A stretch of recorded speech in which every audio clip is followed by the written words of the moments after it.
Hello students, मुख्यमंत्री अभ्युदय योजना के इस जियोग्राफी क्लास में आप सभी का स्वागत है। और आज हम लोग कुछ नया पढ़ेंगे। नए से मतलब एटमॉस्फेरिक प्रेशर या एयर प्रेशर के बारे में बात करेंगे। तो अभी तक आप लोगों ने एटमॉस्फेरिक का जो लेयर्स हैं या कंपोजिशन है, इंसोलेशन है, टेम्परेचर है, तो इतना आप लोगों ने सीख लिया है और उम्मीद करता हूँ कि ये आपको अच्छे से समझ में आ गया होगा, क्योंकि उन चीज़ों का अब हमें सारा यूज़ आएगा आगे। सब कुछ हमें जो आपने पिछला पढ़ा हुआ है वो सारी की सारी चीज़ें हमें फॉलो करनी पड़ेंगी, उन्हीं के बेस पे हम आगे बढ़ पाएंगे। इसमें सबसे इम्पॉर्टेंट जो पार्ट है वो टेम्परेचर वाला है।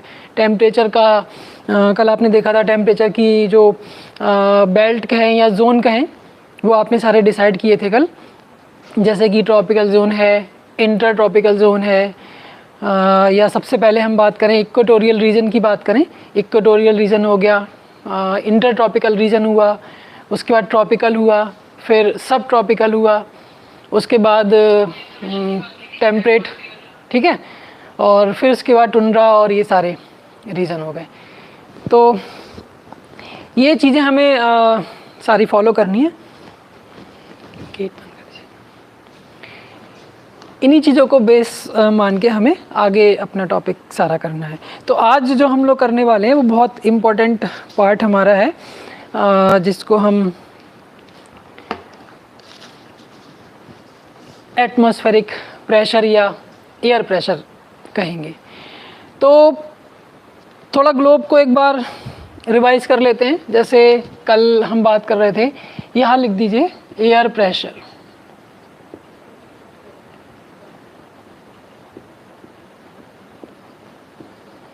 ठीक है। वायुमंडलीय दाब या वायु दाब, वायु दाब क्या होता है ये हमें पढ़ना है, और वायु दाब का क्या रोल है। देखिए, अब जो भी फैक्टर आपने पढ़े हैं, चाहे वो इंसुलेशन को अब हम नहीं कहेंगे, क्योंकि इंसुलेशन हमें टेम्परेचर में कन्वर्ट होकर मिल जाता है, तो टेम्परेचर की बात करेंगे। जैसे टेम्परेचर है, प्रेशर है, ये आपको याद होगा फर्स्ट डे हमने जब बात की थी तो क्लाइमेट एंड वेदर की बात की थी, और उसमें हमने एक टर्म यूज़ किया था एटमॉस्फेरिक एलिमेंट्स, वायुमंडलीय तत्व, वायुमंडल के तत्व। तो देखिए, तत्वों के बारे में ही तो हम लोग पढ़ रहे हैं। टेम्परेचर पढ़ लिया हम लोगों ने, हम अब प्रेशर की बात कर रहे हैं, रेनफॉल होगा, ह्यूमिडिटी होगी, ये सारी चीज़ों को धीरे धीरे हमें पढ़ना है। और ये सारी चीज़ों को जब हम स्टडी कर लेंगे तो क्या निकल के आएगा, उन सबका स्टडी क्या निकल के आएगा, वो हम स्टडी कहाँ कर रहे हैं, ग्लोब के रेफरेंस में कर रहे हैं। ये पॉइंट भी तो ध्यान रखना। देखिए, हम बहुत कुछ पढ़ते हैं, लेकिन हम कितना उसको समझ पा रहे हैं, कितना सीख पा रहे हैं, इस पे डिपेंड करता है। तो हम टेम्परेचर पढ़ रहे हैं, प्रेशर पढ़ रहे हैं, हमने एटमॉस्फेयर पढ़ लिया, हम लोगों ने इंसुलेशन पढ़ लिया, तो वो किस रेफरेंस में, वर्ल्ड रेफरेंस में पढ़ रहे हैं। यानी कि आप कह सकते हो कि ग्लोब की स्टडी कर रहे हो, और ग्लोब क्या एक बड़ा क्षेत्र है। तो जलवायु की परिभाषा हमने क्या निकाली थी कि किसी बड़े भूभाग की, किसी बड़े भाग की या किसी भी भाग की एक लॉन्ग टाइम पीरियड के एटमॉस्फेरिक एलिमेंट्स का जो स्टडी है, दैट्स कॉल्ड क्लाइमेट। ये तो बात की थी, किसी भी स्थान की दीर्घकालिक वायुमंडलीय दशाओं का जो योग है वो क्या कहलाता है, जलवायु कहलाता है। तो और अल्पकालिक का मौसम कहलाता है। तो देखिए, हम सारे फैक्टर उन्हीं को पढ़ रहे हैं। टेम्परेचर आपने पढ़ लिया, और टेम्परेचर के बारे में मैं उम्मीद करता हूँ कि आपने अच्छे से समझा होगा, और अगर क्लियर नहीं है तो एक बार फिर रिवाइज करें। कोई दिक्कत है तो आप कमेंट सेक्शन में उसको मैसेज कर सकते हैं, मैं उसको बता दूंगा, लेकिन क्लियर होना चाहिए, क्योंकि टेम्परेचर अब बेस है। प्रेशर को समझने के लिए टेम्परेचर बेल्ट, टेम्परेचर कहाँ कितना कैसे कम ज़्यादा क्या होगा, हॉरिजॉन्टली कैसे होगा, वर्टिकली क्या उसकी स्थितियाँ रहेंगी, वो सब हमें पता होना चाहिए, तब हम एटमॉस्फेरिक प्रेशर की बात करेंगे। क्योंकि टेम्परेचर और प्रेशर एक दूसरे के अपोजिट होते हैं, इन्वर्सली प्रोपोर्शनल होते हैं, ठीक है। अगर हम प्रेशर की बात करें तो प्रेशर और टेम्परेचर में ये वाला रिलेशन होता है, इसको हम व्युत्क्रमानुपात या इन्वर्सली प्रोपोर्शनल कह सकते हैं, ठीक है। तो इसके लिए हमें क्या ज़रूरी है कि टेम्परेचर हमें क्लियर होना चाहिए। तो मैं ये मानकर चल रहा हूँ कि आपको टेम्परेचर क्लियर है। कमेंट सेक्शन में आप कोई भी दिक्कत हुआ करे तो उसे ज़रूर लिखें। बच्चे बहुत सारे लिखते हैं कि बहुत अच्छा क्लास था, बहुत अच्छे समझ में आया, तो उनको धन्यवाद। लेकिन इसी अपेक्षा के साथ मैं कह रहा हूँ कि आप और चीज़ों को समझिए, अच्छे से समझिए और बहुत एकदम कॉन्सेप्ट ना क्लियर रखिए। और फालतू की चैटिंग में मत जाइए कि अब कैसा दिख रहा है, क्या हो रहा है। एकदम आपको साफ आवाज़ आ रही हो और दिख रहा है बोर्ड पे, इतना आपके लिए काफ़ी है। स्पीड स्लो और हाई ये सब डेली रहता है, इन चीज़ों में उलझेंगे तो टॉपिक आपका निकल जाएगा। कोशिश कीजिए, अगर आपको फास्ट लग रहा है कोशिश कीजिए साथ में चलने की, और ऐसा नहीं बहुत सुपर फास्ट में चल रहा हूँ। कोशिश मेरी रहती है कि कभी स्लो हो जाता है कभी फास्ट, लेकिन आपको समझ में आए। मैं बहुत ज़्यादा फास्ट नहीं चल रहा जानबूझ के कभी भी, तो उन चीज़ों को थोड़ा मैनेज करने की कोशिश कीजिए। अब मैं थोड़ा स्लो पढ़ाता हूँ तो स्लो आने लगते हैं मैसेज, थोड़ा फास्ट हो गया तो फास्ट आने लगे, तो वो चीज़ें आपको ही मैनेज करनी होंगी। बस मेरा उद्देश्य रहता है कि आपको समझ में आए, ठीक है। तो चीज़ों को समझिए, अगर वहाँ कोई दिक्कत है तो उसको कमेंट में ज़रूर डालिए, और मैं सारे बच्चों के कमेंट जो भी प्रॉब्लम होती है उनको उनका आंसर देता हूँ, ठीक है। क्लास अच्छा है या कैसा है उसके बारे में सबको अलग अलग थैंक्स नहीं कह सकता, यहाँ से बोल दे रहा हूँ। सबको धन्यवाद, और आप और ज़्यादा ध्यान से पढ़िए, और जो आपका टारगेट है आप वहाँ तक पहुँचिए और उसको प्राप्त कीजिए। ये मेरा इस उद्देश्य से मैं आपको क्लास पढ़ा रहा हूँ, ठीक है। तो आज का जो हमारा क्लास है वो मोस्ट इंटरेस्टिंग होने वाला है, ठीक है। और आप अगर ध्यान से वहाँ रहेंगे तो बहुत अच्छा आपको लगेगा और पढ़ने में मज़ा आएगा। तो आज हम प्रेशर की बात कर रहे हैं, वायुमंडलीय दाब। वायुमंडलीय दाब क्या होता है? तो वायुमंडलीय दाब को पढ़ने के लिए मैंने आपको बताया कि तापमान और इस अब तक हमने जितना पढ़ लिया है वो सारी चीज़ें आपको क्लियर होनी चाहिए, तब हम आगे समझ पाएंगे। तो वायुमंडलीय दाब की हम बात करें तो वायु क्या है? वायु एक भौतिक वस्तु होती है जो कि विभिन्न गैसों का यांत्रिक मिश्रण होती है। ये बात हमने वायुमंडल में पढ़ी थी। वायु क्या है? एक भौतिक वस्तु है जो विभिन्न गैसों का यांत्रिक मिश्रण या सम्मिश्रण होती है। उसका अपना एक भार होता है। भाई हवा में क्या होता है? भार होता है ना, वायु में भार होता है ना, दबाव। अब वायु में जब भार होता है तो क्या करेगी? आपने एटमॉस्फेयर पढ़ा है कि जो पृथ्वी है, पृथ्वी के सराउंडिंग जो वायुमंडल है वो सारा सरफेस इसके साथ जो घेरा बनाए हुए है वो क्या है? वायुमंडल ही तो है। और वायुमंडल में कंपोजिशन में आपने पढ़ा है कि वायु होती है, और अभी हम पढ़ रहे हैं कि वायु में भार होता है, हवा का स्वयं का भार होता है। तो जब यहाँ पर सरफेस के चारों तरफ विभिन्न ऊंचाई तक या किसी ऊंचाई तक विभिन्न लेयर्स पाई जाती हैं और उनमें सब में वायु होती है, तो वायु का अपना भार भी है। तो वो क्या करेगी? वायु का जो भार, वायु जो विभिन्न लेयर्स में परतों में वायु है वो क्या करेगी? धरातल पर दबाव डालेगी ना, ठीक है। तो वही दबाव क्या होता है? वायुमंडलीय दाब या एयर प्रेशर होता है। तो बहुत सिंपल चीज़ होती है, बहुत आसान होता है। हम उसको प्रैक्टिकली चीज़ों को देखते भी हैं, लेकिन हम उसको पहचान नहीं पाते कि सब्जेक्ट हमें इसमें कहाँ मिल रहा है। तो मैं आपको साथ साथ बताते रहता हूँ कि when we talk about where, geography is there. कोई चीज़ है कहाँ? भूगोल है वहाँ। तो आप देखेंगे आपको वायुदाब में, तापमान में हर जगह भूगोल दिख रहा है और भूगोल का संबंध है। तो इस तरह से चीज़ों को आप समझ के पढ़ेंगे तो बहुत इजी लगेगा। तो आपने क्या समझा कि वायु क्या है? एक भौतिक वस्तु है जिसमें विभिन्न गैसों का जो क्या है, यांत्रिक मिश्रण होती है, और उसका स्वयं का भार होता है, और इस कारण धरातल पर वायु अपने भार द्वारा दबाव डालती है, ठीक है। अब इसकी परिभाषा, बच्चों की शिकायत थी कि बहुत तेज़ से परिभाषा बोल देते हैं, समझ में नहीं आता है।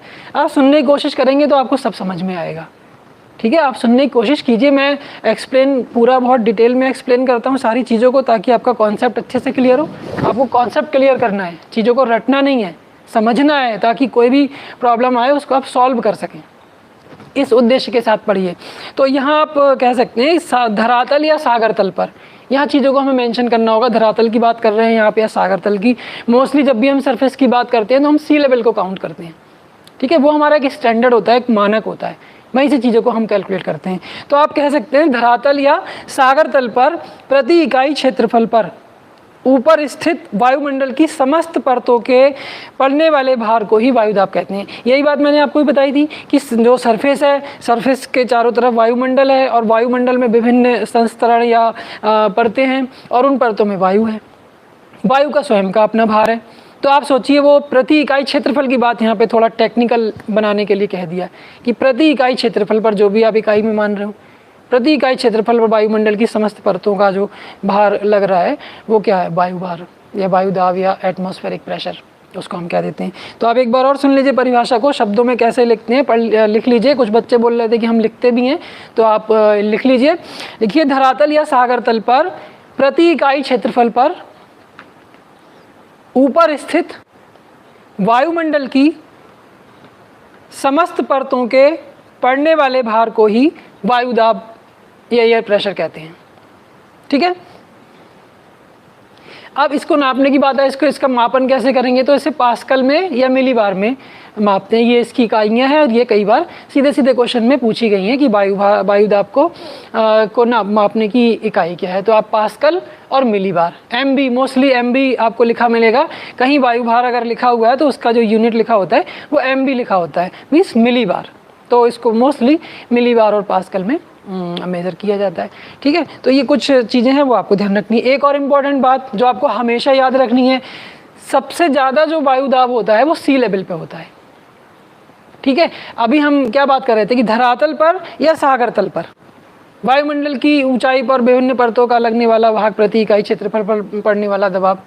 ठीक है, तो यहाँ से क्या निकल कर आया कि जो सी लेवल है, जो सागर तल है, सागर तल पर सबसे ज़्यादा वायुदाब मिलेगा। ये आपको एक आदर्श वाक्य है जो हमेशा याद रखना है और इसी से आप कैलकुलेट करेंगे आगे चलकर वायुदाब को। वायुदाब की हमें कैलकुलेशन करनी पड़ेगी, देखना पड़ेगा, चीज़ों को एडजस्ट करना पड़ेगा कि कैसे क्लाइमेट जो डिसाइड हो रही है या वायुदाब कहीं का निर्धारण करना है तो वो कैसे निर्धारण किया जाएगा। तो उसके लिए एक मानक आपको मिला है। वो मानक क्या निकल कर आया कि समुद्र तल पर या सागर तल पर या सी लेवल पर क्या होता है, वायुदाब सबसे ज़्यादा होता है। ये चीज़ आपको ध्यान रखनी पड़ेगी। कितना होता है, 1013.25 मिलीबार। यहाँ आप लिख लीजिए 1013.25 मिलीबार। कहाँ होता है, सी लेवल पे होता है, सागर तल पर, और ये सबसे ज़्यादा होता है। इसके बाद अब इससे क्या तथ्य निकल कर आया कि जैसे जैसे हम ऊंचाई की तरफ बढ़ते जाएंगे क्या होगा, वायुदाब में कमी आती चली जाएगी। तो यहाँ पर अगर हम बुक से थोड़ा अलग हटके सोचेंगे, थोड़ा साइंटिफिक देख लें तो क्या निकल के आ रहा है कि वायुदाब ऊंचाई पर, यानी आप प्रेशर अगर उसको मान रहे हैं P, तो हाइट निकाल रहे हैं तो H इन्वर्सली प्रोपोर्शनल आ रहा है। यानी प्रेशर ज़्यादा है तो हाइट कम, और प्रेशर कम है तो हाइट ज़्यादा। यहाँ आप देखिए हाइट कम है क्योंकि हम सी लेवल की बात कर रहे हैं, समुद्र तल सबसे नीची जगह हो गई। ठीक है, और उसके बाद यहाँ पर हम कह रहे हैं सबसे ज़्यादा होता है और इतना होता है।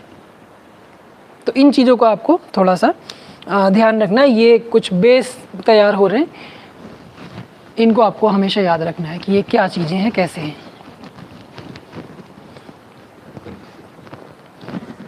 अब कल हमने पढ़ा था आइसोथर्म्स के बारे में, समताप रेखाओं के बारे में, और आज हम पढ़ रहे हैं आइसोबार्स, समदाब रेखाओं के बारे में।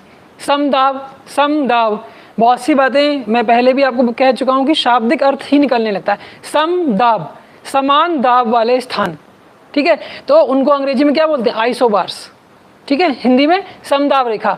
तो समान दाब वाले जो स्थान है उनको मिलाने वाली जो रेखा होती है उसको क्या बोल देते हैं, समदाब रेखा। कैलकुलेशन इसकी वही है कि आपको सी लेवल के बराबर करना पड़ेगा, ये चीज़ आपको याद रखनी है। तो समान तापमान वाले स्थानों को मिलाने वाली रेखा समताप रेखा, समान दाब वाले स्थानों को मिलाने वाली रेखा समदाब रेखा। प्रॉपर्टीज़ इनकी भी उसी तरह से होंगी, जैसे आपने देखा कि जल स्थल का जो वितरण होता है, जल स्थल का स्वभाव होता है, उससे समताप रेखाओं में विचलन हो जाता है। उसी तरीके से समदाब रेखाओं का भी होगा, क्योंकि अगर जल और स्थल के स्वभाव से तापमान में अंतर आ रहा है तो सीधी सी बात है कि वायुदाब में भी अंतर आएगा।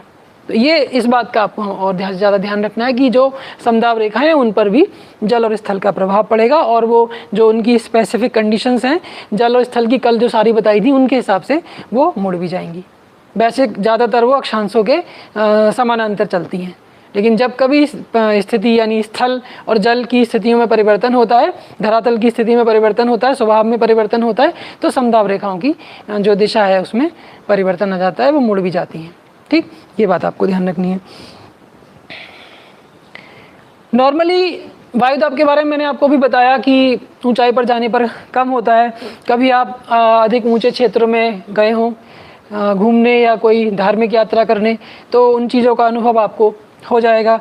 जैसे कि अत्यधिक ऊंचाई पर ऑक्सीजन की कमी तथा वायुदाब की कमी के कारण मानव के नाक कान से खून आने लगता है। और घुटन अनुभव होने लगती है, सांस लेने में आपको दिक्कत होने लगती है। तो ये ऊंचाई पर जाने पर ऐसा होता है। अगर आप अधिक ऊंचे पर्वतीय क्षेत्रों पर जाते हैं तो ये सारे जो फैक्टर मैं आपको अभी समझा रहा हूँ ये आपको प्रैक्टिकली वहाँ देखने को मिलेगा।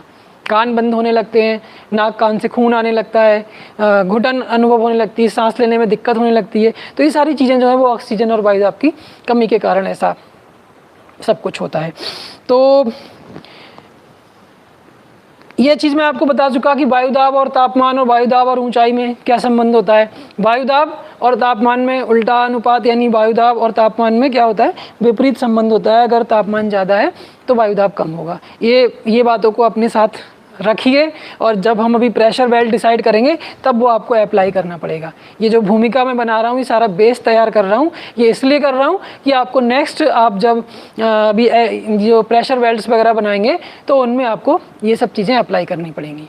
ठीक है, ये आपको ध्यान रखना है। तो अब हम बात कर लेते हैं कि जैसे वायु भार का वितरण, जैसे कल हम लोगों ने तापमान का वितरण वगैरह सब पढ़ा था, तो उसमें आपने देखा कि बहुत सारे फैक्टर थे जो तापमान को कंट्रोल कर रहे थे या उस पर प्रभाव डाल रहे थे। तो उस तरह से यहाँ पर भी ऊंचाई है, तापमान है, वायु प्रवाह है, पृथ्वी का घूर्णन। देखिए एक चीज़ यहाँ पर और नई आ गई, पृथ्वी का घूर्णन। पृथ्वी का घूर्णन वायुदाब पे बहुत प्रभाव डालता है। कैसे डालता है अभी हम थोड़ी देर में पढ़ने वाले हैं उसको कैसे डालता है। तो ये कुछ फैक्टर आपको ध्यान रखने हैं जो वायु भार के वितरण को प्रभावित करते हैं, जिनमें से ऊंचाई हो गया, तापमान हो गया, वायु प्रवाह जो एयर सर्कुलेशन या एयर फ्लो, और दूसरा पृथ्वी का घूर्णन या रोटेशन ऑफ द अर्थ। ये कुछ फैक्टर्स हैं जो एटमॉस्फेरिक प्रेशर पर या वायुदाब को प्रभावित करते हैं। कैसे कर दें, अभी इनके सारे जो एप्लीकेशन है वो हम पढ़ने वाले हैं। तो अगला हेडिंग अब आप लोग डाल सकते हैं, वायुदाब की पेटियाँ या प्रेशर बेल्ट। देखिए पेटियाँ, या कल हम पढ़ रहे थे जो क्लाइमेटिक जो टेम्परेचर जोन, जैसे उष्ण कटिबंध या शीतोष्ण कटिबंध, ये सारे पढ़ रहे थे। तो यहाँ हमने उसको प्रेशर बेल्ट के नाम से कह दिया, पेटियों के नाम से कह दिया, क्योंकि वो ये एक रैखिक नहीं है, थोड़ा इसमें क्षेत्रफल कुछ एरिया है साथ में, इसलिए हम इसको पेटियाँ कह देते हैं। वायुदाब की पेटियाँ या प्रेशर बेल्ट। ठीक है, प्रेशर बेल्ट्स ये आपको बहुत ध्यान से समझनी है। जिस तरह से कल आपने देखा, कल तापमान वाली चीज़ों को बहुत ध्यान से आपको रखना है कि इक्वेटोरियल, फिर इंटरट्रॉपिकल, फिर ट्रॉपिकल, फिर सब ट्रॉपिकल, फिर टेम्परेट, फिर टुंड्रा, फिर ध्रुवीय।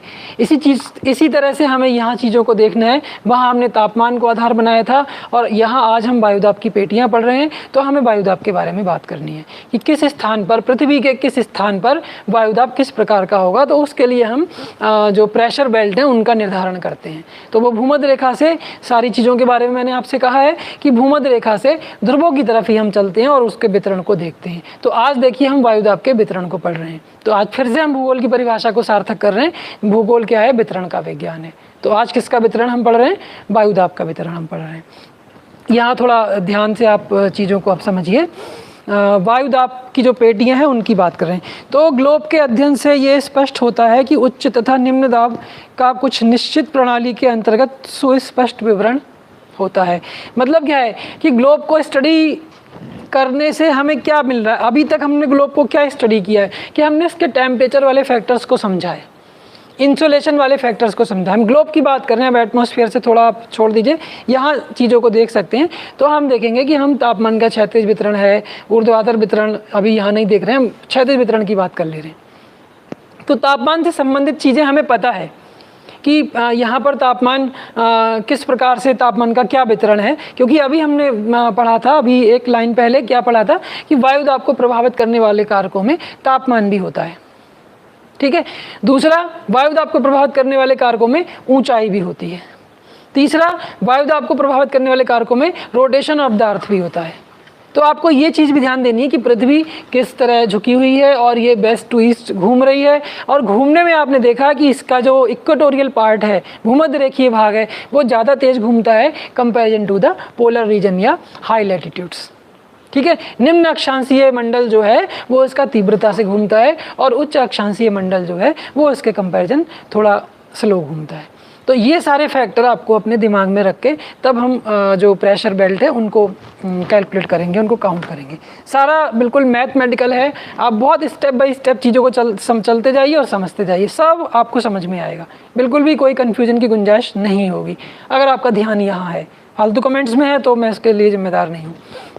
यहाँ आप समझ सकते हैं, कुछ भी आपको नहीं आता तो आप कम से कम इतना तैयारी कर सकते हैं कि आप एक ग्लोब बना सकते हैं, और ग्लोब में आपको पता है कि कैंसर, कैप्रिकॉर्न, आर्कटिक, अंटार्कटिक और नॉर्थ पोल और साउथ पोल, इतना तो हर बच्चा अब तक सीख गया होगा ये भूगोल का क्लास इतना पढ़ते पढ़ते।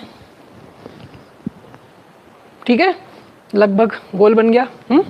चलिए, ये एक जीत हासिल हो गई। 0 डिग्री,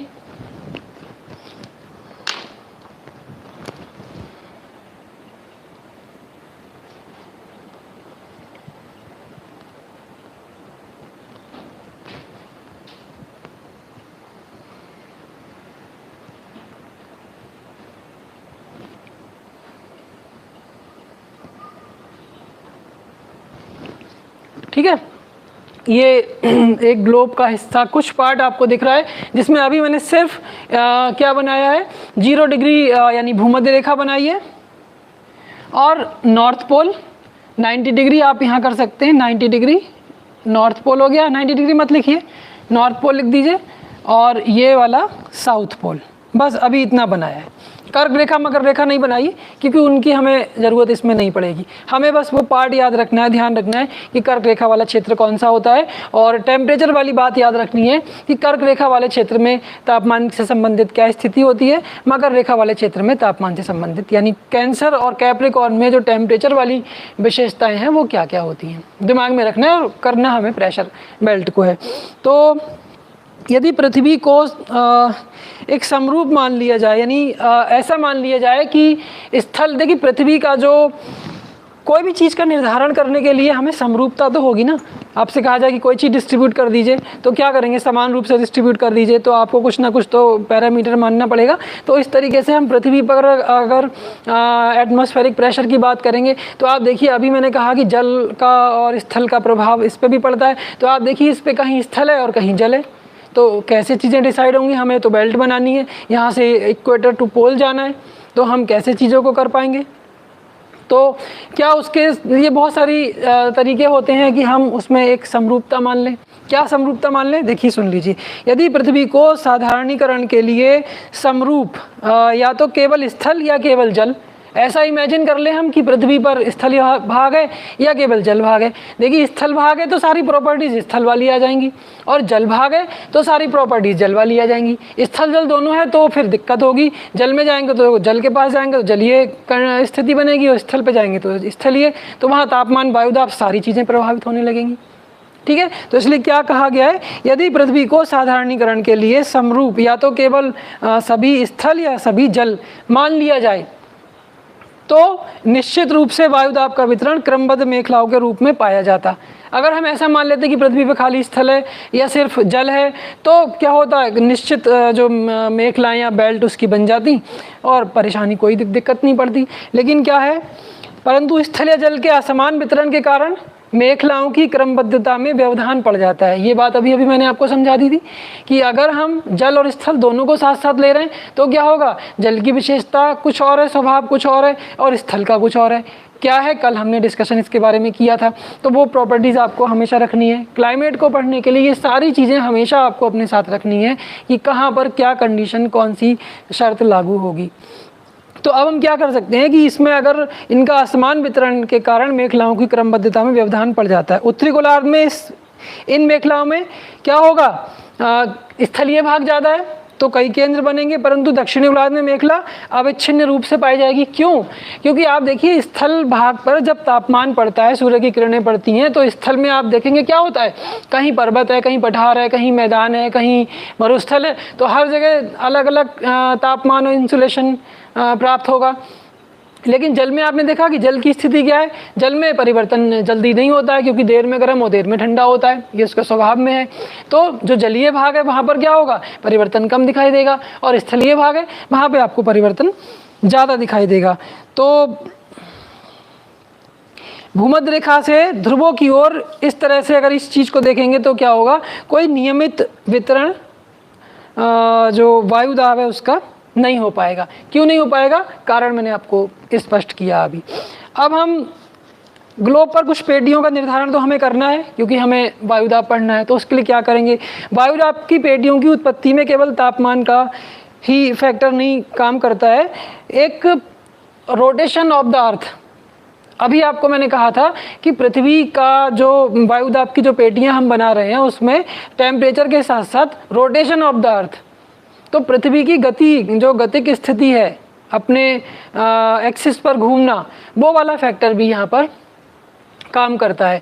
तो इन चीज़ों को आधार मानकर हम ग्लोब पर वायुदाब की पेटियां बनाएंगे। तो आप यहाँ कह सकते हैं कि वायुदाब की पेटियों की उत्पत्ति में केवल टेम्परेचर का रोल इम्पोर्टेंट नहीं है, बल्कि डायनेमिक फैक्टर्स भी यहाँ रोल निभाते हैं। डायनेमिक फैक्टर्स मीन्स गतिक कारक। गतिक कारक क्या आपको बताया, गतिक कारक आपको ये बताया कि पृथ्वी का अपनी धुरी पर या अपने अक्ष पर पश्चिम से पूर्व दिशा में घूमना, ये फैक्टर ध्यान रखना है कि पृथ्वी अपने एक्सिस पर रोटेट करती है वेस्ट टू ईस्ट, और उसका इक्वेटोरियल पार्ट, उसके हाई लैटिट्यूडनल जो पार्ट्स है उससे तेज घूमता है, ये बात भी ध्यान में रखनी है। तो इन सारी चीज़ों को ध्यान में रखते हुए उसके बाद हमने पृथ्वी पर या ग्लोब पर वायुदाब की पेटियों का निर्धारण किया। तो वो पेटियां क्या क्या होंगी वो आपको समझनी है, ठीक है। तो उनके बारे में हम बात कर लेते हैं। तो सबसे पहले एक चीज़ ये ध्यान और रखनी है कि पृथ्वी पर तापमान का वितरण आपने पढ़ लिया, किस तरह से इक्वेटर टू पोल टेम्परेचर हमें मिल रहा है, और किस तरह हमें इक्वेटर टू पोल साउथ यहाँ पर हेमिस्फीयर में टेम्परेचर मिल रहा है, ठीक है। तो अब यहाँ हमें ये ध्यान देना है कि यहाँ एक तो फैक्टर टेम्परेचर वाला काम कर रहा है और दूसरा factor rotation of the earth काम कर रहा है। तो जो पेटी ताप के कारण जन्म ले रही है उसको हम तापजन्य या तापजनित या टेम्परेचर या थर्मल बेल्ट कह देते हैं, और जो पेटी पृथ्वी के घूमने के कारण, घूर्णन के कारण जन्म ले रही है उसको हम गतिजन्य या गतिक या डायनेमिकली इंड्यूस्ड बेल्ट कह देते हैं। तो यहाँ पर ये चीज़ ध्यान रखनी है कि जो उत्पत्ति प्रक्रिया के आधार पर वायुदाब की पेटियों को दो बड़े समूहों में हम लोग बांट सकते हैं, जिनमें आप कह सकते हो इसमें भूमध्य रेखीय निम्न वायुदाब पेटी तथा ध्रुवीय उच्च वायुदाब पेटी को सम्मिलित किया जाता है, जो ताप जनित पेटी कही जाती है। यानी ताप जनित पेटियाँ या थर्मल प्रेशर बेल्ट, और दूसरा कौन सा, गति जनित पेटियाँ या डायनेमिकली इंड्यूस्ड प्रेशर बेल्ट। ये चीज़ आपको ध्यान रखनी है। आप सिंपल कह सकते हो थर्मल प्रेशर बेल्ट और डायनेमिक प्रेशर बेल्ट, यानी ताप जनित पेटियाँ और गति जनित पेटियाँ। अब हमें ये देखना है कि किस पृथ्वी के किस स्थान पर ताप का प्रभाव ज़्यादा होगा और किस स्थान पर दाब का प्रभाव ज़्यादा होगा, इस बात का आपको ध्यान रखना है, ठीक है। तो अब हम पेटियों का निर्धारण कर लेते हैं, प्रेशर बेल्ट का को डिसाइड कर लेते हैं कौन कौन सी प्रेशर बेल्ट कहाँ कहाँ बनेंगी। तो इनमें सबसे पहले जो प्रेशर बेल्ट की बात हम करते हैं वो भूमध्य रेखीय निम्न वायुदाब पेटी की बात आती है, इक्वेटोरियल लो प्रेशर बेल्ट। देखिए कल हम बात कर रहे थे भूमध्य रेखीय क्षेत्र, तो सिर्फ कहा इक्वेटोरियल रीजन, और आज हम बात कर रहे हैं प्रेशर बेल्ट की। तो अब मैं क्या बोल रहा हूँ, इक्वेटोरियल लो प्रेशर बेल्ट, यानी भूमध्य रेखीय निम्न वायुदाब या भूमध्य रेखीय न्यून वायुदाब की पेटी। तो यहाँ आपको जब भी प्रेशर बेल्ट का नाम ले रहे हैं उसके साथ वो कौन से दाब की विशेषता रख रही है उस चीज़ को आपको ध्यान रखना है। वो अगर हाई प्रेशर रख रही है तो उसके नाम के साथ हाई प्रेशर जोड़ दीजिए, अगर वो लो प्रेशर रख रही है तो उसके नाम के साथ लो प्रेशर जोड़ दीजिए। इसीलिए जब भी हम जो प्रेशर बेल्ट की बात अभी करेंगे तो जो भी नाम उनको देंगे तो वो न्यून वायुदाब या उच्च वायुदाब, यानी कि लो प्रेशर और हाई प्रेशर। तो उससे हमें क्या पता चलेगा कि ग्लोब पर किस स्थान पर, यानी किस बेल्ट में, किस पेटी में उच्च दाब होता है और किस पेटी में निम्न दाब होता है। दाब की बात क्यों कर रहे हैं, क्योंकि हमें एयर सर्कुलेशन भी पढ़ना है।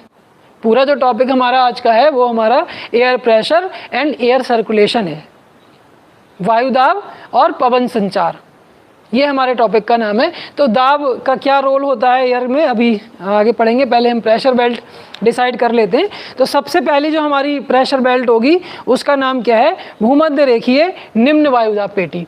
तो यहाँ आप लिख लीजिए,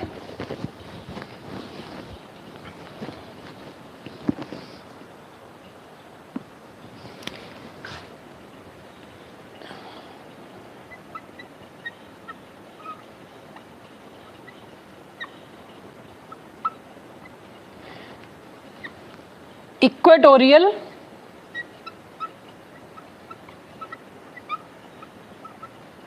लो प्रेशर बेल्ट।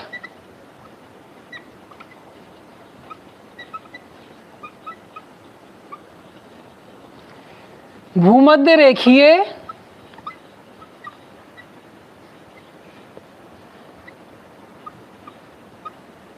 न्यून वायुदाब पेटी या निम्न वायुदाब पेटी।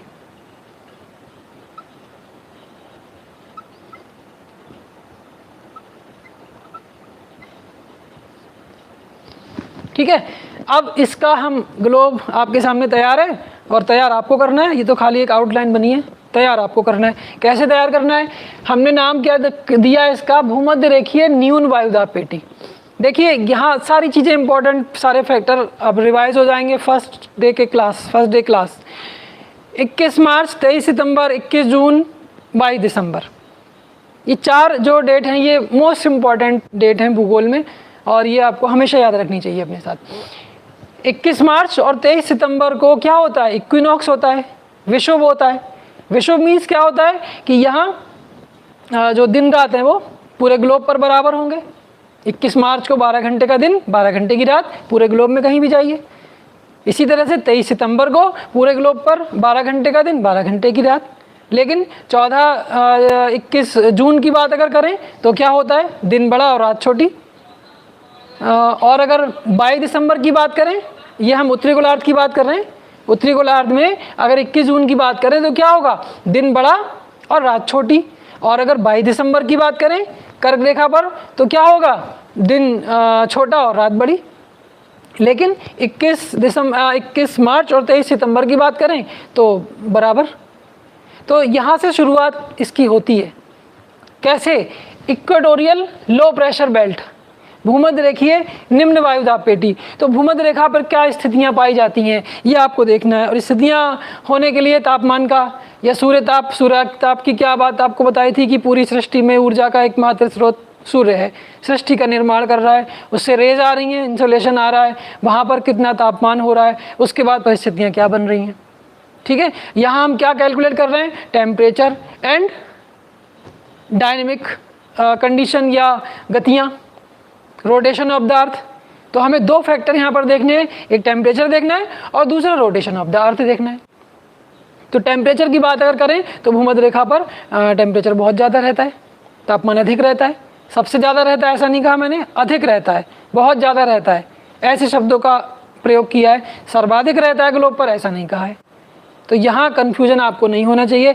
भूमध्य रेखा पर 90 डिग्री का रेज पूरे साल रहती हैं, लंबवत किरणें रहती हैं, इसलिए तापमान उनको इंसोलेशन भरपूर मिलता है, इसलिए तापमान ज़्यादा होने का पूरा चांस है, पूरी शर्त है। लेकिन वहाँ पर वायुमंडल जो है वो उसमें क्लाउड्स रहते हैं, तो इस चक्कर में सतह तक उतना नहीं पहुँच पाता है। इस वजह से कर्क और मकर रेखाओं के पास होता है। लेकिन जो इस परिस्थिति है वो यहाँ पर मैक्सिमम टेम्परेचर गेन करने वाली है। वो उसका यहाँ का लोकल फैक्टर काम कर रहा है, सरफेस कैसी है और उसका जो सराउंडिंग एटमॉस्फेयर है वहाँ पर क्या स्थिति है। ठीक है, इसलिए इन बातों से आपको हमेशा तैयार रहना है कि क्या शब्द इस्तेमाल करना है। सर्वाधिक नहीं कहा मैंने, अधिक कहा। तापमान ऊंचा रहता है और वर्ष भर ऊंचा रहता है, क्योंकि भूमध्य रेखा पर 90 डिग्री का एंगल वर्ष भर किरणों का रहता है, वर्ष भर दिन रात बराबर रहते हैं। इन सारे फैक्टर्स को बिल्कुल अपने अंदर आपको अच्छे से समाहित कर लेना है, तभी भूगोल तभी क्लाइमेट समझ में आएगा। तो इस पेटी का विस्तार भूमध्य रेखा के दोनों ओर 5 डिग्री उत्तर से 5 डिग्री दक्षिण तक होता है। 5 डिग्री उत्तर से, अब देखिए 0 ये कॉमन लाइन है, इससे आप जब भी इधर जाएंगे तो नॉर्थ पोल में जाएंगे आप, सॉरी इसमें नॉर्थ हेमिस्फीयर में, उत्तरी गोलार्ध में, नॉर्थ पोल की तरफ ही जा रहे हैं, इधर जा रहे हैं। और यहाँ जाएंगे तो साउथ में जाएंगे, जो भी होगा वो सारी काउंटिंग होगी वो नॉर्थ कहा जाएगा और सारी साउथ कहा जाएगा। तो 5 डिग्री उत्तर यहाँ आपको लिखना पड़ेगा और यहाँ 5 डिग्री दक्षिण। 0 के आगे कोई नॉर्थ साउथ नहीं लिखा जाता। क्यों नहीं लिखा जाता आपको मैंने बता दिया। तो आप इसको देख सकते हैं, ये जो इतना हिस्सा बन गया ये थोड़ा छोटा कर दीजिए, दिख रहा होगा सबको। और यहाँ भी इसी तरह से 5 डिग्री नॉर्थ 5 डिग्री साउथ।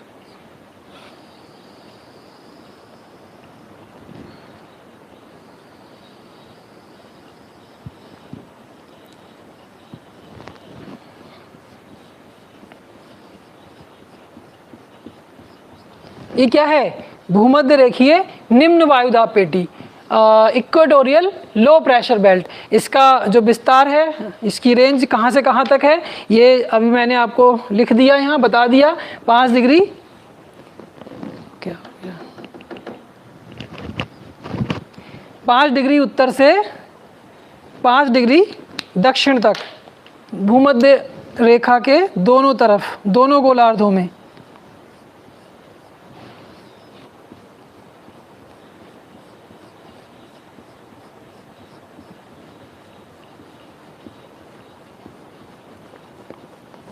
अब तो सबको बेल्ट दिख रही होगी, दूर से दिख रही होगी, मुझे लगता है आ रहा होगा, दिख रहा होगा। Equatorial low pressure belt, equatorial low pressure belt. बार बार मैं इसको इसलिए बोल रहा हूँ कि आपको याद हो जाए। कहाँ? भूमध्य रेखा के 5 डिग्री उत्तर और 5 डिग्री दक्षिण, दोनों गोलार्धों में 5-5 डिग्री में विस्तार होता है। टोटल मिला के आप 10 या 11 कह सकते हो। इतने अक्षांशों में उसका प्रभाव हो रहा है भूमध्य रेखा के दोनों ओर। विशेषताएं मैंने आपको सारी बता दी। इस पेटी का विस्तार भूमध्य रेखा के दोनों ओर 5 डिग्री अक्षांशों तक मिलता है। भूमध्य रेखा के दोनों ओर 5 डिग्री अक्षांश बोल दिया, या भूमध्य रेखा के उत्तर 5 डिग्री और दक्षिण 5 डिग्री ऐसे बोल दो। बातें दोनों एक ही हैं, आपको बस अर्थ समझना है कि क्या बात कही जा रही है। पाई जाती है, परंतु यह स्थिति स्थायी नहीं होती। ये जो इतना हिस्सा आपको दिख रहा है, तो ये स्थायी नहीं है। स्थायी क्यों नहीं है? आप सब समझदार हैं, क्योंकि आपको पता है सूर्य की स्थिति में क्या होता है, एक बार उत्तरायण और एक बार दक्षिणायन। सूर्य उत्तरायण हो रहा है, यानी नॉर्थवर्ड डायरेक्शन में चल रहा है, तो क्या होगा, कर्क रेखा पर लंबवत होंगी किरणें। और साउथवर्ड जा रहा है, दक्षिणायन हो रहा है, तो मकर रेखा पर लंबवत होंगी। तो जब यहाँ लंबवत हैं तो ये पार्ट में खिसकाव आ जाएगा, यहाँ लंबवत हैं तो इस पार्ट में खिसकाव हो जाएगा। इसलिए ऐसा कहा गया है कि ये स्थिति स्थायी नहीं होती, परिवर्तन होता है। क्यों होता है? सूर्य के जो ऋतुवत उत्तरायण या दक्षिणायन होने के कारण होता है। पेटियों में खिसकाव या स्थानांतरण, ये बात आपको समझ में आ रही होगी। भूमध्य रेखा पर वर्ष भर सूर्य की किरणें लंबवत रहती हैं, ये आपको याद हो चुका। तथा वर्ष भर दिन रात बराबर होते हैं, जिस कारण अत्यधिक तापमान के कारण हवाएं गर्म होकर फैलती हैं। ये थोड़ी सी नई बात बता दी। क्या होता है? भूमध्य रेखा पर वर्ष भर सूर्य की किरणें लंबवत रहने के कारण या 90 डिग्री का एंगल बनाने के कारण वर्ष भर दिन रात बराबर रहते हैं, जिस कारण अत्यधिक तापमान के कारण हवाएं गर्म होकर ऊपर की ओर फैलती हैं। कल आपको कन्वेक्शन बताया था, और आप आगे भी पढ़ेंगे और कहीं आपने पढ़ा भी होगा कि भूमध्य रेखा पर संवहन धाराएं उठती हैं। जो इंडियन मानसून की बात अगर आपने पहले पढ़ी होगी तो आपने उसमें पढ़ा होगा संवहन धाराएं भूमध्य रेखा से। आप देखिए, ये इक्वेटोरियल पार्ट है, ये वाला इक्वेटर पे यहाँ समुद्र देखिए, प्रशांत महासागर, अटलांटिक महासागर, हिंद महासागर, ये सारे महासागर ये भूमध्य रेखीय वाले क्षेत्र हैं ये। और यहाँ तापमान आ रहा है, गिर रहा है, तब क्या होगा? संवहन धाराएं उठेंगी। ऊष्मा का conduction, convection, advection, terrestrial radiation कल बताया था, सारी चीज़ें लागू होंगी। तो आप देखिए क्या हो रहा है, जब तापमान ज़्यादा है तो हवा क्या होगी? गर्म होकर ऊपर की ओर फैलेगी, गर्म होगी तो हल्की होगी और ऊपर की ओर जाएगी, सीधी सी बात है। इस कारण सदैव क्या होता है? निम्न दाब बना रहता है यहाँ। ठीक, वायुमंडल में अधिक नमी भी कम वायुदाब के लिए जिम्मेदार होती है। आपको तापमान वाला फैक्टर यहाँ पे देखना है, वो ज़्यादा असर कारक होता है। तो जो तापमान की उपस्थिति के कारण हवाएं फैल रही हैं गर्म होकर, तो उसके कारण क्या हो रहा है? निम्न या न्यून वायुदाब की स्थिति मिलती है। तो इसलिए आप इसको क्या लिख लेंगे, यहाँ पर लिख सकते हैं डायग्राम बनाते समय, थोड़ा जगह यहाँ पर छोड़ दें। लो pressure belt, equatorial low pressure belt, ठीक है।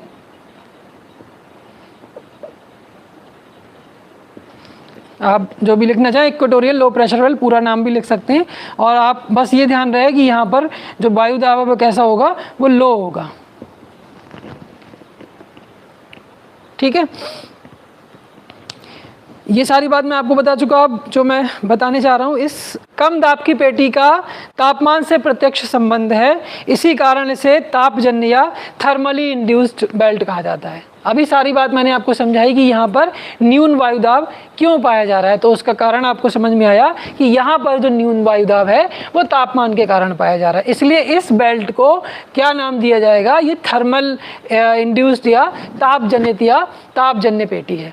तो ये क्वेश्चन अगर आपसे पूछा जाता है तो आपको उसका आंसर पता है कि भूमध्य रेखीय निम्न वायुदाब की पेटी कैसी है, तापजनित पेटी या थर्मल इंड्यूस्ड बेल्ट या thermal belt, thermal pressure belt, ठीक है।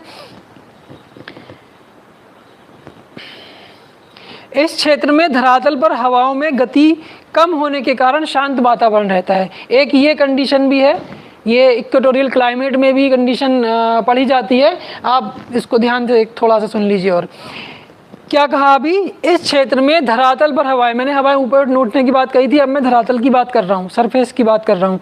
इस क्षेत्र में धरातल पर हवाओं में गति कम होने के कारण, यानी शांत होने के कारण वातावरण शांत रहता है, यानी हवाओं का शोरगुल कुछ नहीं होता, शांत रहती हैं। तो इसी कारण इस पेटी को डोल्ड्रम या शांत क्षेत्र या अ रीजन ऑफ काम, ठीक है, अ रीजन ऑफ CALM, और दूसरा डोल्ड्रम, डोल्ड्रम पेटी, डोल्ड्रम,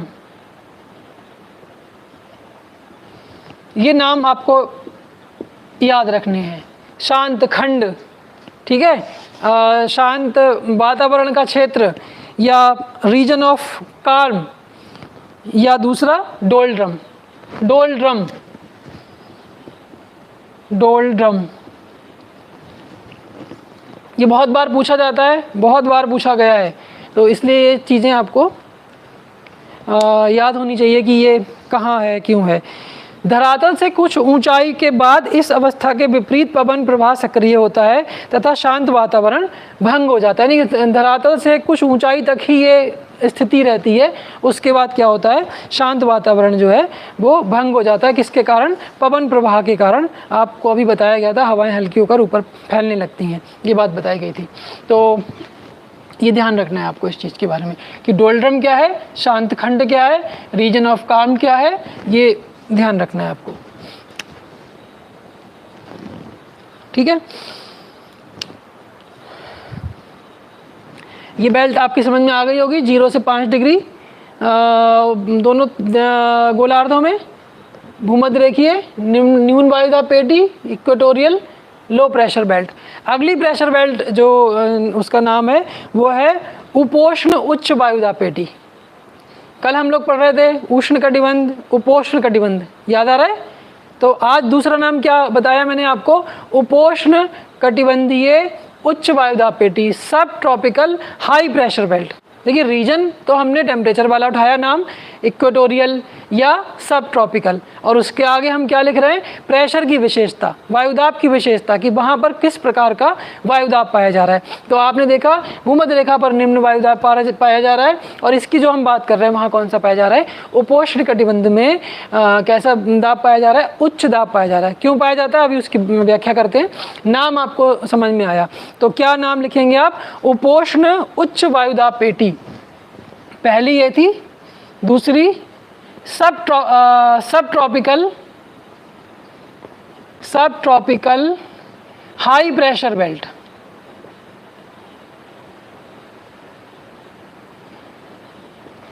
उपोष्ण उच्च वायुदाब पेटी,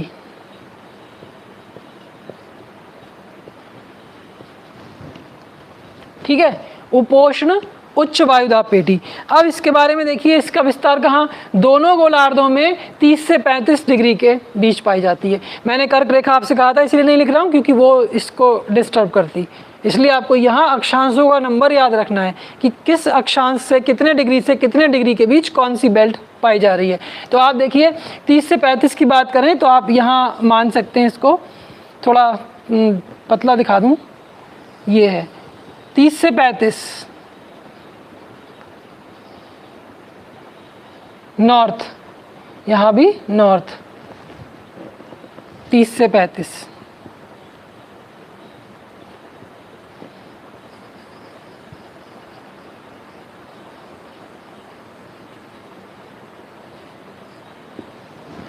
क्या नाम इसका बताया गया?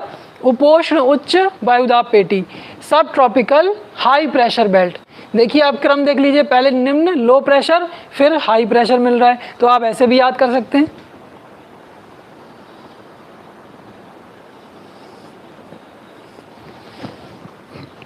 इसकी विशेषताएं, दोनों गोलार्धों में 30 से 35 डिग्री अक्षांशों के मध्य उच्च वायुदाब पाया जाता है।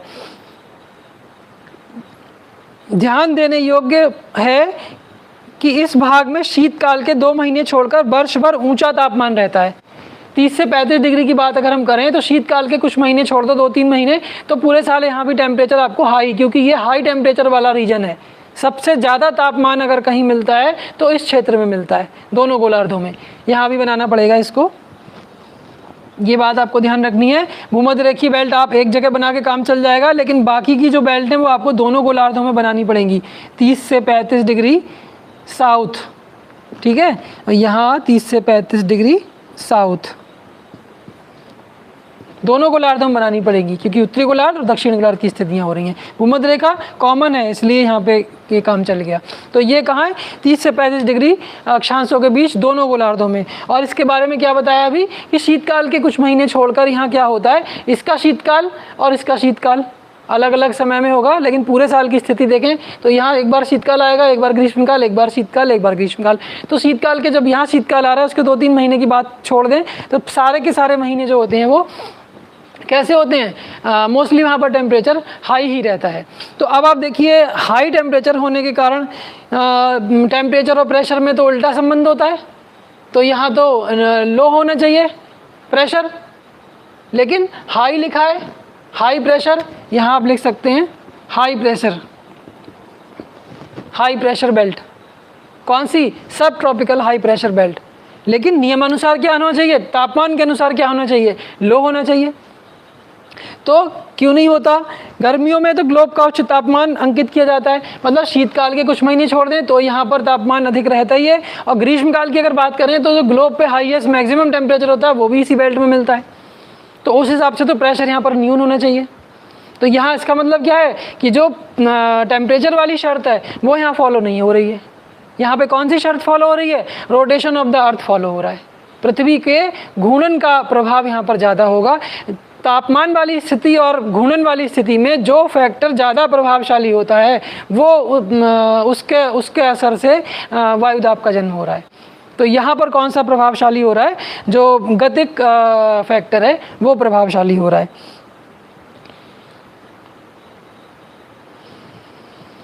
तो इस पेटी का उच्च दाब तापमान से संबंधित ना होकर पृथ्वी की दैनिक गति तथा वायु के अवतलन से, ठीक है, वायु के अवतलन से प्रभावित हो रहा है, सब्सिडेंस से प्रभावित हो रहा है। ये वाला भाग कैसे हो रहा है? भूमध्य रेखा से उठने वाली जो वायु है, अभी हम बात कर रहे थे ना कि भूमध्य रेखा पर वायु गर्म होकर हल्की होकर ऊपर उठ जाती है, और जो उपध्रुवीय क्षेत्र है, उपध्रुवीय क्षेत्र यहाँ बनेगा, ये ध्रुवीय क्षेत्र, और उससे पहले वाला नहीं 60 से 65 वाला उपध्रुवीय क्षेत्र। तो यहाँ उपध्रुवीय क्षेत्र से उठने वाली वायु और भूमध्य रेखा से उठने वाली वायु क्या होता है? इन अक्षांशों में नीचे उतरकर बैठती है। हवा का ऊपर से यानी धरातल के ऊपर ऊंचाई से और धरातल की तरफ आकर फैल जाना, इसको हम अवतलन कहते हैं। ठीक है, ये बात समझ में आई? कहाँ कहाँ की वायु? भूमध्य रेखीय क्षेत्र की वायु और उपध्रुवीय यानी सब पोलर रीजन की वायु।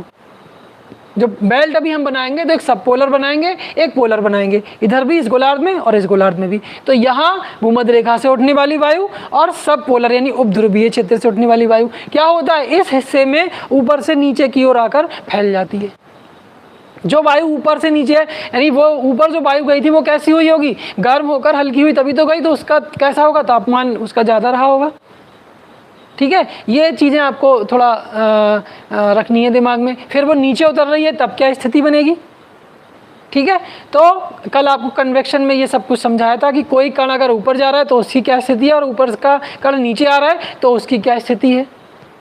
ठीक है, ये इन सारी चीज़ों को आपको ध्यान में रखना है, तब प्रेशर बेल्ट को डिसाइड करना है।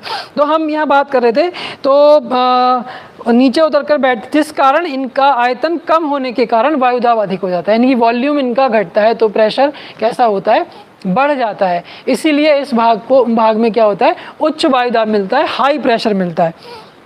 तो इस प्रकार क्या हुआ, ये जो बेल्ट हुई वो आपकी थर्मली इंड्यूस्ड ना होकर डायनेमिकली इंड्यूस्ड हुई, यानी गतिजन्य हुई। तो पहली जो बेल्ट थी भूमध्य रेखीय निम्न वायुदाब पेटी यानी इक्वेटोरियल लो प्रेशर बेल्ट, वो कैसी थी, तापजनित थी, थर्मल। और जो ये वाली हम बात कर रहे हैं उपोष्ण उच्च वायुदाब या सब ट्रॉपिकल हाई प्रेशर, वो कैसा है, वो गतिजनित या डायनेमिकली इंड्यूस्ड प्रेशर बेल्ट है। इसका अब आप इसको सीक्वेंस बना लीजिए, भूमध्य रेखा से उत्तर या भूमध्य रेखा से दक्षिण। तो पहला लो प्रेशर, दूसरा हाई प्रेशर, रटने का भी आपको एक मिल गया आसान तरीका। ठीक है, आगे हम चलते हैं। इस पेटी को अश्व अक्षांश भी कह देते हैं, हॉर्स लैटिट्यूड, ये सवाल बहुत पूछा जाता है। ठीक है, इस बेल्ट को हॉर्स लैटिट्यूड भी कह देते हैं। क्यों कह देते हैं भाई, प्राचीन काल में घोड़ों से भरे हुए जो पालदार जहाज चलते थे, वो जहाज जब यहाँ पर पहुँचा, ठीक है, तो वायु की गति कम होने के कारण या शांत वायु होने के कारण जलयान को आगे बढ़ने में बाधाएं उत्पन्न होने लगी, कठिन होने लगा जलयान का आगे बढ़ना। तो जलयान में जो घोड़े भरे हुए थे, उन घोड़ों को इस अक्षांशों पे उतार कर समुद्र में फेंक दिया गया। ठीक है, तो इस घटना की वजह से इसको क्या कह देते हैं, अश्व अक्षांश या हॉर्स लैटिट्यूड कह देते हैं। ये सवाल पूछा जाता है, तो आपको पता होना चाहिए इसका कारण कि क्यों ऐसा हो रहा है। तो आपके पास दो बेल्ट डिसाइड हो गई, यहाँ पर भी ये हाई प्रेशर बेल्ट डिसाइड हो गई। तीसरी बेल्ट की बात करें तो उपध्रुवीय निम्न वायुदाब पेटी,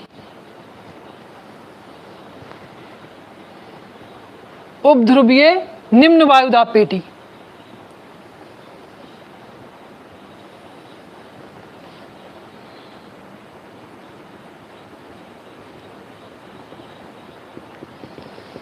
सब पोलर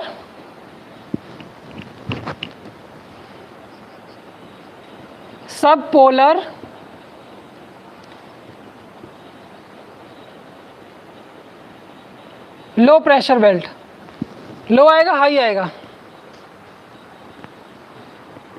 लो प्रेशर बेल्ट, पहला लो दूसरा हाई तीसरा लो, इस तरह से आप इसको याद भी कर सकते हैं, लो प्रेशर बेल्ट। उपध्रुवीय निम्न वायुदाब पेटी लिख रहे हो आप तो लिख लीजिए इसको हिंदी में, उपध्रुवीय निम्न वायुदाब पेटी। क्या बोला, लो प्रेशर, तो आप यहाँ पर एलपी लिख दीजिए, एलपी एचपी एलपी, फिर अगला एचपी ही आना चाहिए। इस पेटी का विस्तार दोनों गोलार्धों में 60 से 65 डिग्री अक्षांशों के बीच, 60 से 65 डिग्री अक्षांशों के बीच दोनों गोलार्धों में। यहाँ भी आपको करना होगा 60 डिग्री से 65 डिग्री साउथ। ठीक है, ये बन गई। इसकी विशेषताएं सुनो, इस पेटी का विस्तार दोनों गोलार्धों में 60 डिग्री से 65 डिग्री अक्षांशों के बीच पाया जाता है। वर्ष भर तापमान कम होने के कारण के बावजूद भी यहाँ पर निम्न दाब मिल रहा है। देखिए ये 60 से 65 डिग्री की बात हो गई, 60 से 65 डिग्री आप देख लीजिए कहाँ आ रहा है, ये वाला क्षेत्र आ रहा है, ये वाला क्षेत्र। इस क्षेत्र को देखने से ही आपको लग रहा है कि यहाँ पर तापमान कितना कम होगा। ठीक है, और इधर देखेंगे तो यहाँ आएगा 60 से 65, यहाँ वाला आएगा ये, तो यहाँ भी आप देख रहे हैं तापमान कितना कम मिल रहा है, तापमान कम मिल रहा है लेकिन वायुदाब भी कम मिल रहा है। तो दोनों में रिलेशन कैसा हो गया, प्रेशर और टेम्परेचर में डायरेक्टली प्रोपोर्शनल हो गए, P बढ़ रहा है तो T भी बढ़ रहा है ऐसा। लेकिन नियमानुसार तो ऐसा होना चाहिए कि भाई वायुदाब और उसमें उल्टा संबंध होता है। तो वायुदाब बढ़ रहा है तो तापमान घट रहा है, तापमान घट रहा है तो वायुदाब बढ़ रहा है। आप देखिए यहाँ तापमान भी घट रहा है और वायुदाब भी घट रहा है। इसका मतलब क्या है कि ये जो बेल्ट है वो फिर से क्या कर रही है, टेम्परेचर वाली जो कंडीशन है उसको फॉलो नहीं कर रही है। ये किसको फॉलो कर रही है, ये कर रही है जो रोटेशन ऑफ द अर्थ है उसको फॉलो कर रही है। तो आप इसको देखिए कैसे क्या हो रहा है, वर्ष भर तापमान कम होने के बावजूद भी यहाँ पर क्या मिल रहा है आपको, कम वायुदाब मिल रहा है, जो कि उस शर्त को फॉलो नहीं करता है। तो वास्तव में पृथ्वी की घूर्णन गति के कारण यानी रोटेशन के कारण क्या हो रहा है, इन अक्षांशों से वायु फैलकर स्थानांतरित हो जाती है, जिस कारण गतिजन्य कम वायुदाब का आविर्भाव होता है। मतलब पृथ्वी के घूर्णन के कारण इन अक्षांशों से वायु फैलकर स्थानांतरित हो जाती है, इन स्थानों की वायु स्थानांतरित हो जाती है। और क्या होता है, गति के कारण जो न्यून वायुदाब है वो जनरेट हो जाता है, एक न्यून वायुदाब की पेटी का निर्माण हो जाता है। तो इसलिए जो 60 से 65 यानी उपध्रुवीय, अब आप ऐसे भी याद कर सकते हो, सब पोलर एंड सब ट्रॉपिकल, या सब ट्रॉपिकल और सब पोलर, उपोष्ण और उपध्रुवीय, दोनों उप वाले जो शब्द आ रहे हैं वो दोनों बेल्ट कैसी हैं, वो डायनेमिकली इंड्यूस्ड हैं, गतिजन्य वायुदाब पेटियां हैं। और जो भूमध्य रेखीय निम्न वायुदाब पेटी है, और ध्रुवीय जो ध्रुव के चारों तरफ, इसको क्या कह देते हैं, ध्रुवीय पोलर हाई प्रेशर बेल्ट, ध्रुवीय उच्च वायुदाब, हाई प्रेशर।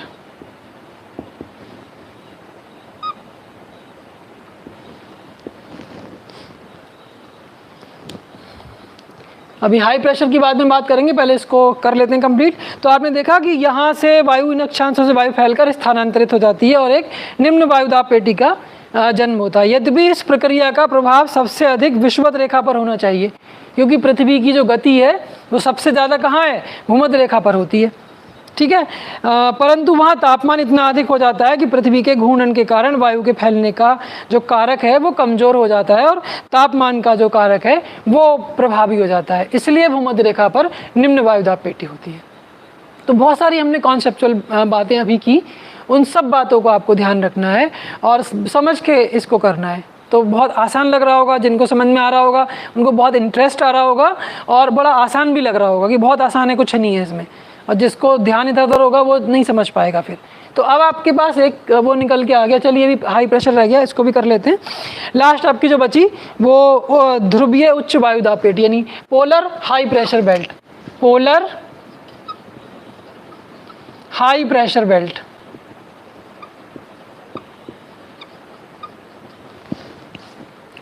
ठीक है, ध्रुवों पर तथा समीपी क्षेत्रों में अत्यंत शीत के कारण वायुदाब स्वभावतः ऊंचा हो जाता है, अतः यह उच्च वायुदाब तापजन्य होगा।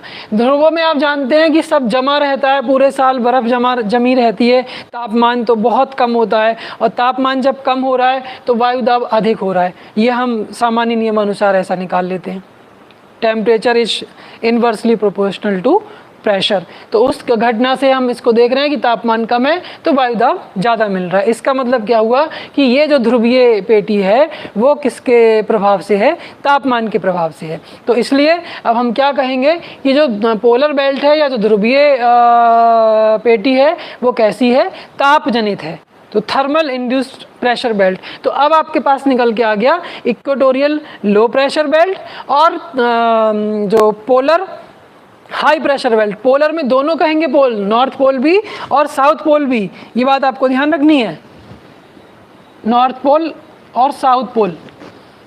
तो दो और कितनी, यहाँ से दो ये हो गई और दो ये हो गई, दो ये हो गई, कितनी सारी बेल्ट हो गई, यानी 6 ये और एक ये, 7 प्रेशर बेल्ट आपको मिल रही हैं पूरे ग्लोब पर। लेकिन विशेषताएं आप देख रहे हैं एक जैसी, इधर जैसा यहाँ हो रहा है वैसा यहाँ हो रहा है। तो टोटल आपको अब समझ में आ गया कि किन किन अक्षांशों में क्या क्या प्रभाव वायुदाब का रहता है, किस प्रकार से वायुदाब की पेटियाँ बन रही हैं। उनमें हमने बहुत सारी चीज़ों को देखा है, जल स्थल का वितरण देखा है, पृथ्वी की गति को देखा है, तापमान का वितरण को देखा है, सूर्यातप, सारी चीज़ों को देखा है। लेकिन फाइनली हमने जो वायुदाब की पेटियाँ डिसाइड की हैं वो हमने टेम्परेचर और रोटेशन ऑफ द अर्थ के हिसाब से डिसाइड किए हैं। तो उसमें आपको निकल कर आया इक्वेटोरियल लो प्रेशर बेल्ट, सब ट्रॉपिकल हाई प्रेशर बेल्ट,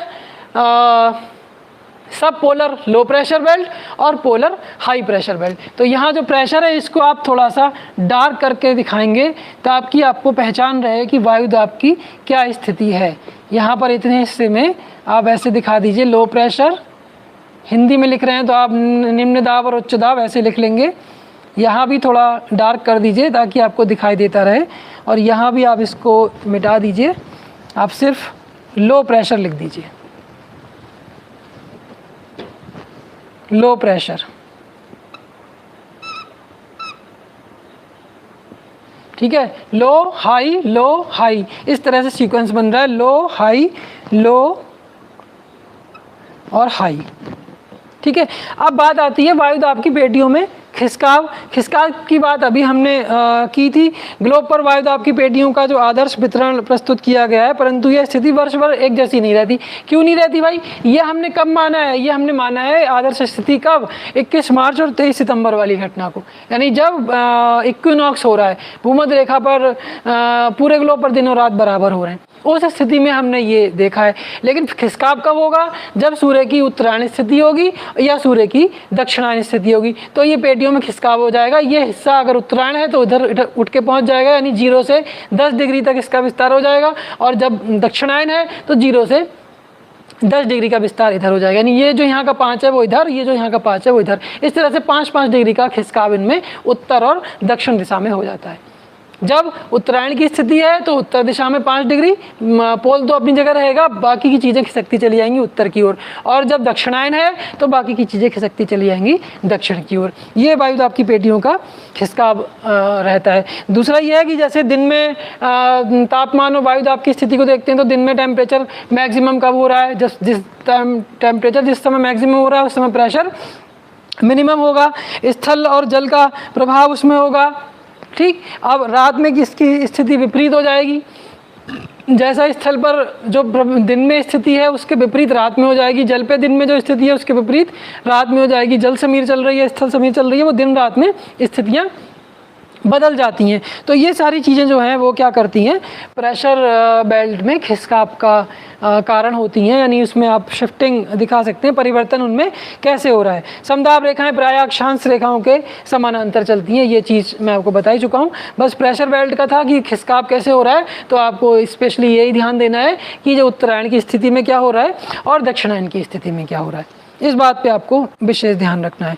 तो स्थल तथा जल के स्वभाव में अंतर आदि कारक, ये सब चीज़ें जो हैं वो क्या कर रही हैं? वायु दाब की पेटियों में खिसकाव कर रही हैं। सूर्य जब उत्तरायण की स्थिति में है, यानी कर्क रेखा पर 90 डिग्री का एंगल बना रहा है, तो 5-5 डिग्री का जो खिसकाव है वो उत्तर दिशा की ओर इसमें हो जाएगा, उत्तरी गोलार्ध में सारे में इधर खिसकाव।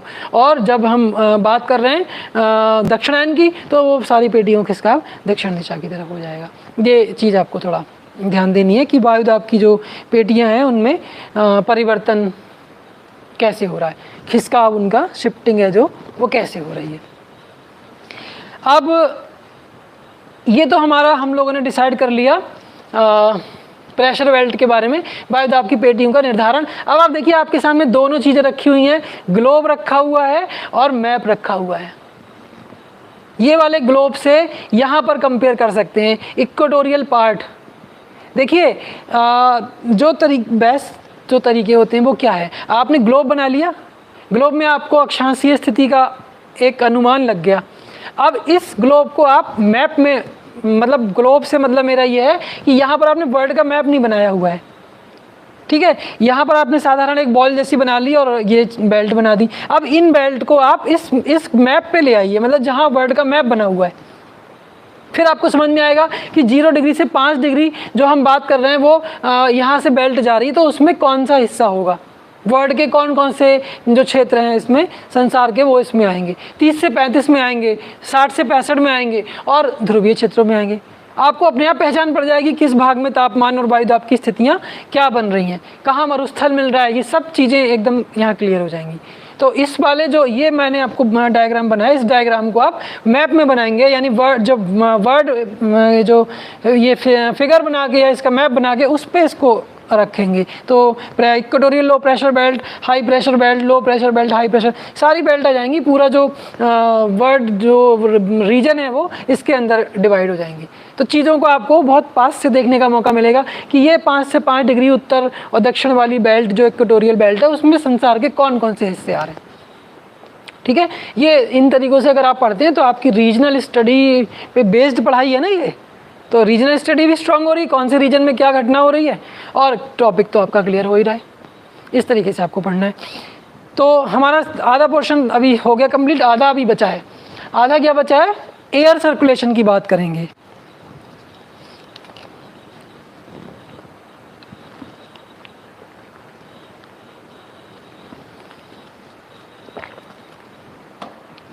अगली बात जो आती है वो आती है दाब प्रवणता तथा पवन संचार, यानी pressure gradient and air circulation. कल हमने बात की थी ताप प्रवणता की, याद आ रहा होगा आपको, किस तरह से समताप रेखाओं में के बीच तापमान का अंतर आ रहा है और उसको हमने टेम्परेचर ग्रेडियंट या ताप प्रवणता कहा था। अब यहाँ पे हमने बात की है दाब प्रवणता की, प्रेशर ग्रेडियंट। ठीक है, दाब प्रवणता या प्रेशर ग्रेडियंट और एयर सर्कुलेशन, पवन संचार। इसका मतलब आपको समझ में आया होगा कि दाब प्रवणता के द्वारा पवन संचार, एयर सर्कुलेशन यानी विंड ब्लोइंग, ये सिस्टम कैसे, हवा कैसे चल रही है, ये चीज़ हम अब डिस्कस करने वाले हैं, जो और भी ज़्यादा इंटरेस्टिंग है। और भी ज़्यादा ध्यान से इसको सुनिए और समझिए। किन्हीं भी दो स्थानों के बीच वायु दाब के अंतर को दाब प्रवणता कहते हैं। ठीक है, किन्हीं भी दो स्थानों के बीच के अंतर को दाब प्रवणता कहते हैं। यहाँ वायुदाब 1013, यहाँ वायुदाब 1012, इनके बीच का जो अंतर आ रहा है वो दाब प्रवणता हो गई। ठीक है, किन्हीं भी दो स्थानों के बीच के वायुदाब के अंतर को दाब प्रवणता कहते हैं। ये प्रवणता क्षैतिज दिशा में होती है, हॉरिजॉन्टली होती है, हॉरिजॉन्टल डायरेक्शन में होती है। अभी समझ में आएगा कैसे हॉरिजॉन्टल क्या बात कर रहे हैं, थोड़ा इन चीज़ों को समझ लीजिए, थोड़ा बेस बना लीजिए कि ये दाब प्रवणता क्या है। तो किन्हीं भी दो अक्षांशों के बीच वायुदाब का जो अंतर होता है वो दाब प्रवणता होती है। ये कैसी होती है, हॉरिजॉन्टल होती है, क्षैतिज दिशा में होती है। अधिक दाब प्रवणता पास पास स्थित समदाब रेखाओं तथा कम दाब प्रवणता दूर दूर स्थित समदाब रेखाओं को। देखिए ये मिटाना पड़ेगा, इसको मिटाने का मेरा मन नहीं कर रहा है, तो थोड़ा इधर समझा दूं।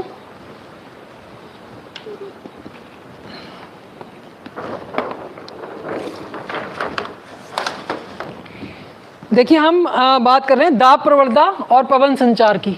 ठीक है, तो अभी मैंने आपसे कहा कि किन्हीं भी दो स्थानों के बीच का जो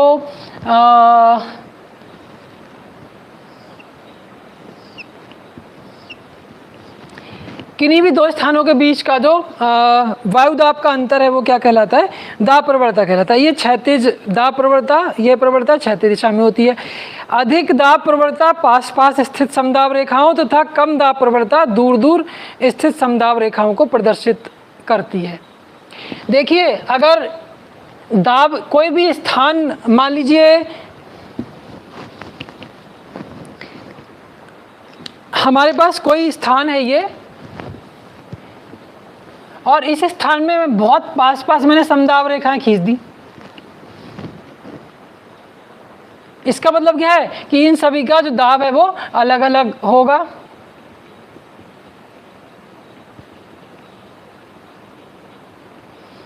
इस टाइप से स्थिति बन जाएगी। ठीक है, अलग अलग दाब हो रहा है। और एक स्थिति क्या बन सकती है कि मैंने इसको एक दाब, एक रेखा यहाँ खींच दी, एक रेखा यहाँ खींच दी, इसका ये दाब है, इसका ये दाब है। इसका मतलब क्या है कि यहाँ से यहाँ तक दाब में कोई अंतर ही नहीं आ रहा, और पास पास खींची है तो बहुत ज़्यादा अंतर आ रहा है। इसका मतलब क्या है कि अधिक दाब प्रवणता पास पास स्थित समदाब रेखाओं को प्रदर्शित करती है और कम दाब प्रवणता दूर दूर स्थित। तो जहाँ दाब प्रवणता, जहाँ ज़्यादा समदाब रेखाएं होंगी, इसका मतलब वहाँ पे दाब में अंतर ज़्यादा मतलब पास पास अंतर बहुत बहुत आ रहा है, इसलिए दाब प्रवणता क्या हो रहा है, पास पास रेखाओं के द्वारा दिखाई जा रही है। और जहाँ दूर दूर बनी हुई है तो वहाँ क्या है, वहाँ दाबांतर आ ही नहीं रहा है, स्थानों में दाबांतर नहीं आ रहा है। तो जब दाबांतर नहीं आ रहा तो इसका मतलब क्या है कि वहाँ पर जो रेखाएं हैं वो दूर दूर खींची जाएंगी। इन चीज़ों को ध्यान रखना। ये समताप रेखा में भी ये कंडीशन लागू होती है, समताप रेखा में भी, और दाब प्रवणता के लिए भी लागू होती है। ठीक है, तो अब दाब प्रवणता की दिशा अधिक से कम होते हुए वायुदाब की ओर होती है। जो हम दाब प्रवणता की बात कर रहे थे कि ये क्षैतिज होती है, तो इसमें क्या खास बात है कि अधिक वायुदाब से कम वायुदाब की तरफ चलेगी। यानी कि ये 1012 में लिखा है, 1009 लिखा है, तो यहाँ से यहाँ ऐसे दिशा होगी इसकी। ठीक है, तो इसमें क्या होगा कि जो दाब प्रवणता की दिशा जो है वो अधिक से कम होते हुए वायुदाब को प्रदर्शित करती है, या क्या की ओर होती है, मतलब ये उच्च वायुदाब से निम्न वायुदाब की ओर होती है और क्षैतिज रूप में होती है। ये कुछ विशेषताएं हैं जो अभी लागू हो रही हैं, कैसे आगे काम कर रही हैं। तो इतनी बात आपको समझ में आ गई होगी। तथा यह दिशा समदाब रेखाओं पर लंब होती है। ये चीज़ आपको ध्यान रखनी है। जो हम दाब प्रवणता की बात कर रहे हैं, उसकी दिशा की बात कर रहे हैं, तो अगर आप देखिए कि जो समदाब रेखाएं हैं वो मान लीजिए इस टाइप से बनी हुई हैं, ठीक है, और यहाँ इसका दाब मान लीजिए 1012 था, इसका 1011 है, ये 1010 है, 1009 है, तो क्या होगा, उच्च वायुदाब से निम्न वायुदाब। ये ज़्यादा है तो ये हाई प्रेशर हो गया, ये इसके मुकाबले थोड़ा कम, ये इससे थोड़ा कम, इससे, तो समदाब रेखा कैसी होगी, वो जो दाब प्रवणता है वो ऐसी होगी। यानी इन रेखाओं पर लंब होगी, परपेंडिकुलर होगी, 90 डिग्री का एंगल बना रही होगी। ये बात समझ में आई कि नहीं? दोबारा सुन लीजिए। किन्हीं दो स्थानों के बीच वायुदाब के अंतर को दाब प्रवणता कहते हैं। यह प्रवणता क्षैतिज दिशा में होती है। ठीक है, अधिक दाब प्रवणता पास पास स्थित समदाब रेखाओं तथा कम दाब प्रवणता दूर दूर स्थित समदाब रेखाओं को प्रदर्शित करती है। दाब प्रवणता की दिशा अधिक से कम होते हुए वायुदाब को प्रदर्शित करती है, अधिक से कम होते हुए वायुदाब को प्रदर्शित करती है, तथा इन रेखाओं पर लंब होती है, परपेंडिकुलर होती है, 90 डिग्री का एंगल बना रही होती है। इतनी बात समझ में आ गई? और इस दाब प्रवणता के कारण ही पवन संचार होता है। अब यहाँ पर एक नई और चीज़ निकल के आई कि जो एयर सर्कुलेशन है, हवा कैसी है, हवा हमेशा उच्च वायुदाब से निम्न वायुदाब की तरफ चलती है। ये कंडीशन आपको हमेशा याद रखनी है। हवा हमेशा उच्च वायुदाब से निम्न वायुदाब की तरफ चलेगी, ठीक है, और तब तक चलती रहेगी जब तक उसका जो वायुदाब है उस क्षेत्र का बराबर नहीं हो जाता। हवा हमेशा high pressure to low pressure, ये कंडीशन कभी बदल नहीं सकती, चाहे कुछ भी हो जाए। ये कॉन्सेप्ट है, ये आपको समझना है, याद रखना है। हवा हमेशा हाई प्रेशर से लो प्रेशर की तरफ चलेगी। ये बात अभी हम दाब प्रवणता के रूप में पढ़ रहे हैं। दाब प्रवणता की दिशा अधिक से कम होते हुए वायुदाब की ओर होती है तथा यह दिशा समदाब रेखाओं पर लंब होती है। डायग्राम मैंने आपको बना के दिखाया सामने। इस दाब प्रवणता के कारण ही पवन संचार होता है, यानी हवा की दिशा भी आप कह सकते हैं यहाँ से यहाँ होगी, इस डायग्राम के अकॉर्डिंग। ठीक है, दाब प्रवणता को बैरोमेट्रिक ढाल भी कहते हैं। ये एक टेक्निकल इशू हो गया, आपको याद रख लेना है इसको। दाब प्रवणता को बैरोमेट्रिक ढाल भी कह देते हैं, बैरोमेट्रिक स्लोप कह देते हैं। किसको? प्रेशर ग्रेडियंट को, दाब प्रवणता को। ये याद रखना, ऑब्जेक्टिव क्वेश्चन के लिए ये चीज़ आपको रट लेनी है। दाब प्रवणता को बैरोमेट्रिक ढाल कह देते हैं। वायुदाब को हम बैरोमीटर से नापते हैं, ये बात मैं आपको कहना भूल गया उस समय। ये चीज़ थोड़ी ध्यान रखनी कॉमन है। वायुदाब को पास्कल और उसका वो मिलीबार यूनिट होता है, और बैरोमीटर देखते हैं उसमें मरकरी वगैरह रहता है। निर्धारक वायुदाब मापी एंड्रॉयड 14, ये 2-3 वायुदाब को मापने वाले यंत्रों के नाम है। ये नॉर्मली सब किताबों में मिल जाते हैं, आपने पढ़ा होगा, तो ये थोड़ा ध्यान रखना है। तो वहीं से बैरोमीटर ले लिया गया है। तो बैरोमेट्रिक ढाल हम किसको कह देते हैं? दाब प्रवणता को कह देते हैं। मुख्य रूप से हवा उच्च वायुदाब से निम्न वायुदाब की ओर या निम्न बैरोमेट्रिक ढाल की ओर प्रभावित होती है। ये आपको याद रखना है। ये मैंने आपको बताया भी कि हवा उच्च वायुदाब से निम्न वायुदाब की ओर चलती है, या आप ऐसे कह सकते हो हाई बैरोमेट्रिक स्लोप से लो बैरोमेट्रिक स्लोप की तरफ चलती है। ये चीज़ें एक एक थोड़े थोड़े स्टेटमेंट है, आपको एज इट इज रट लेने हैं, लेकिन ये बात ध्यान रखनी है कि हाई प्रेशर से लो प्रेशर की तरफ हवा चलेगी, ये किसी भी परिस्थिति में बदल नहीं सकता। ठीक है, अब आप देखिए, चूंकि प्रवणता की दिशा समदाब रेखाओं के समकोण की दिशा होती है। अतः हवाओं की दिशा भी वही होनी चाहिए जैसे मैंने बनाया और अभी आपसे कहा कि हवा ऐसे चल रही है। लेकिन पृथ्वी के घूर्णन के कारण क्या होता है, कोरियोलिस बल का जन्म होता है, जिसके कारण हवाओं की दिशा में थोड़ा अंतर आ जाता है। देखिए ये डायग्राम मैंने आपको बनाया और बताया कि उच्च वायुदाब की ये समदाब रेखाएं बना दी और उच्च वायुदाब से निम्न वायुदाब की तरफ ये हो गया, ये दाब प्रवणता की दिशा दिखा दी और ये कह दिया ये 90 डिग्री का एंगल बना रही है। लेकिन अब ये भी कहा कि हवा इसके अनुसार चल रही है, लेकिन हवा की दिशा इससे थोड़ी सी भिन्न होगी। क्यों भिन्न होगी? क्योंकि पृथ्वी के रोटेशन के कारण क्या होता है, कोरियोलिस इफेक्ट लागू होता है, कोरियोलिस बल लागू होता है। कोरियोलिस बल क्या अभी बता रहा हूँ बस। तो उसके कारण क्या होता है, थोड़ी सी इसमें डिफ्लेक्शन आ जाता है, विक्षेप आ जाता है, वो इधर या इधर किसी भी दिशा में हो सकता है। तो समकोण पर ना होकर न्यून कोण पर हो जाती है। आप देख लीजिए, पहले राइट एंगल बन रहा था, अब क्या हो रहा है, न्यून कोण बन रहा है। मैथमेटिक्स पढ़ रहे हैं ना हम लोग आज, अभी कहा था थोड़ी देर पहले, सब मैथमेटिकल एनालिसिस है। आप स्टेप बाय स्टेप चलते रहिए, सब अपने आप सॉल्व होती रहेगी प्रॉब्लम। ठीक है, अभी तक हम सब सही चल रहा था। क्या हुआ, रोटेशन ऑफ द अर्थ आ गया, वो जो सत्य घटना है, पृथ्वी घूमती है, पश्चिम से पूरब घूमती है, भूमध्य रेखा पर अधिक तेज, ध्रुव पर कम तेज, और उसके कारण विक्षेप बल उत्पन्न हो रहा है, कोरियोलिस बल, उसके कारण हवा की दिशा में परिवर्तन आ रहा है। ठीक है, तो अर्थात क्या होगा, हवाएं समदाब रेखाओं को समकोण पर न काट कर कहाँ काटेंगी, न्यून कोण पर काटेंगी। ये चीज़ आप यहाँ पर देख रहे हैं। ठीक, आगे वायु की प्रवाह गति पर दाब प्रवणता का अधिक प्रभाव होता है। अत्यधिक प्रवणता पर पवन वेग तीव्र तथा कम पर मंद। कुछ चीज़ें ऐसी होती हैं कि जो अंडरस्टूड है, पता है भैया कि दाब प्रवणता प्रेशर ग्रेडियंट ज़्यादा है तो हवा तेज चलेगी, कम है तो क्या होगा, स्लो चलेगी। तो इसमें कोई ऐसे पढ़ाने वाली कोई नई चीज़ नहीं है। तो आप बस ध्यान देखना है कि जो दाब प्रवणता है, वायु की जो प्रवाह है, वो दाब प्रवणता की अधिक प्रभाव उस पर पड़ता है। अत्यधिक दाब प्रवणता के कारण क्या होगा, हवा का जो प्रभाव है, जो वेग है, वो तीव्र होगा और कम के कारण हवा हल्की होगी। वायु की गति बैरोमीट्रिक ढाल से प्रभावित होती है, पृथ्वी के निकट घर्षण परत को छोड़कर। ये चीज़ थोड़ा याद रख लेना, कभी कभी आ जाता है। पृथ्वी के निकट वायुमंडल की बात हम करें तो वहाँ क्या होता है, घर्षण परत को छोड़कर प्रायः वायुदाब जो समदाब रेखाओं के समानांतर जो है वो प्रभावित होती रहती हैं, बैरोमेट्रिक। तो विंड डायरेक्शन और ये सब चीज़ें हमने कर ली। अब जो हम बात कर रहे थे कोरियोलिस इफेक्ट की बात कर रहे थे, उसमें आपने देखा कि पृथ्वी का जो घूर्णन है, देख ही रहे हैं आप कि पश्चिम से पूरब की तरफ घूम रही है, अपने अक्ष पर झुकी हुई है और जियोड शेप है। ये सारी बातें हमेशा ध्यान में रखनी है। इस घूर्णन के कारण, पृथ्वी का अपने अक्ष पर घूर्णन के कारण क्या होता है, धरातल पर प्रवाहित हवाओं की दिशा वायुदाब तथा पृथ्वी की घूर्णन गति द्वारा निर्धारित होती है। ये चीज़ें हमने अभी पढ़ी ली, समझ ली। तो यदि पृथ्वी में अक्षीय गति नहीं होती, पृथ्वी अपने अक्ष पर नहीं घूम रही होती, रुकी हुई होती, तो क्या होता, तो हवाएं समदाब रेखाओं के समकोण की दिशा में प्रवाहित होती।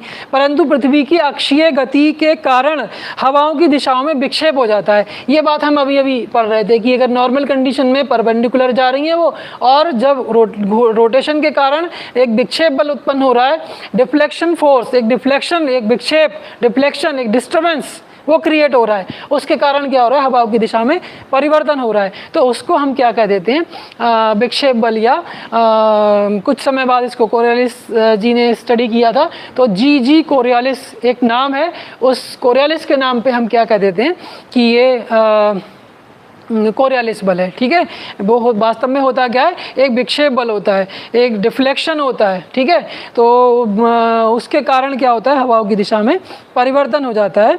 तो उसको हम क्या कह देते हैं, कोरियोलिस बल कह देते हैं। कोरियोलिस बल का इफेक्ट क्या होता है, देखिए इस परिवर्तनकारी बल को विक्षेप बल, डिफ्लेक्शन फोर्स कहा जाता है और जी कोरियोलिस ने इसको नाम दिया। जी कोरियोलिस के नाम पे इसको कोरियोलिस बल कह देते हैं। इस विक्षेप बल के कारण उत्तरी गोलार्ध में सभी हवाएं प्रवणता की दिशा के दाहिनी तथा दक्षिणी गोलार्ध में बाईं ओर मुड़ जाती हैं। ये एक सूत्र वाक्य, आधार वाक्य आपको याद रखना है, इसको फॉलो करके ही हवा चलेगी। ठीक है, क्या इस विक्षेप बल के कारण उत्तरी गोलार्ध में सभी हवाएं प्रवणता की दिशा के दाहिनी ओर तथा दक्षिणी गोलार्ध में प्रवणता की दिशा के बाईं ओर मुड़ जाती हैं। आप सीधे से कह सकते हैं, प्रवणता को आप थोड़ा साइड कर दीजिए, आप यहाँ सीधा सीधा समझ लीजिए कि उत्तरी गोलार्ध में हवा अपने दाहिने और दक्षिणी गोलार्ध में हवा अपने बाएं मुड़ जाती है। तो जो हवा सीधी है, अब आप यहाँ देख सकते हैं, इसलिए मैंने इसको नहीं मिटाया था, उस वक्त मैंने आपको कहा था मन नहीं कर रहा है मिटाने का, कारण यही था। आप देखिए यहाँ उच्च दाब है और यहाँ क्या है, निम्न दाब। तो हवा कहाँ से कहाँ जाएगी, हवा हमेशा उच्च दाब से निम्न दाब की तरफ जाती है, ये चीज़ आपको ध्यान रखनी है। तो हाई प्रेशर ये है और लो प्रेशर ये है, तो हाई प्रेशर से हवा कहाँ जाएगी, लो प्रेशर की तरफ, साधारण स्थिति।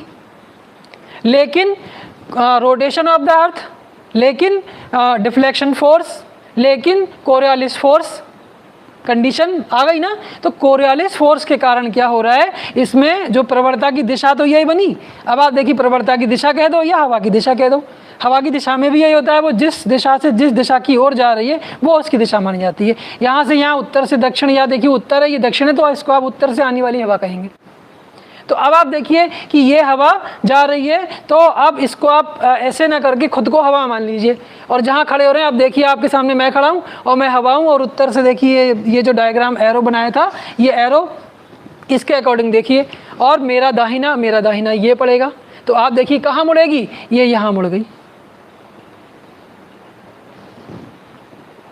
कौन सा गोलार्ध है, उत्तरी गोलार्ध है।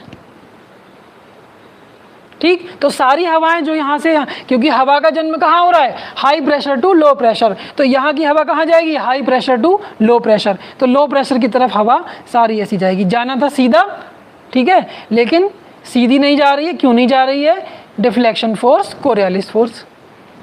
जब आपसे कोई इसका कारण पूछता है तो डिफ्लेक्शन फोर्स न करके कोरियोलिस फोर्स कहेंगे। Coriolis force, deflection force, rotation of the earth.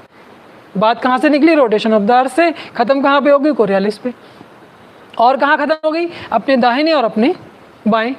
अब आप देखिए, यहाँ उच्च दाब है, यहाँ भी तो निम्न दाब है, तो सारी उच्च दाब की हवा एक ही जगह उच्च दाब निम्न दाब में थोड़ी आ जाएगी, यहाँ भी जाएगी। तो आप देखिए, यहाँ से हवा ऐसी जानी थी, लेकिन अब आप ऐसे खड़े हो जाएंगे, तो देखिए बायां कौन सा होगा, बायां ये होगा, या दाहिने जाएगी। उत्तरी गोलार्ध में तो दाहिने ही जाएगी ना, तो यहाँ नहीं मुड़ेगी, कहाँ मुड़ेगी, इधर ही मुड़ेगी। इस बात का ध्यान रखना है आपको, ठीक है। क्या ध्यान रखना है कि हवाएं उत्तरी गोलार्ध में दाहिने और दक्षिणी गोलार्ध में बाएं, यहाँ कहीं बाएं नहीं होगा, यहाँ पूरे गोलार्ध में दायां ही होगा। बस आपको ही देखना है कि हवा की दिशा कैसे बदल रही है। यहाँ जो एरो बनाया ये दक्षिण से उत्तर हो गई हवा, और यहाँ जो बनाया था वो उत्तर से दक्षिण थी। ये थोड़ा सा कठिन भी है और बहुत ज़्यादा आसान भी है।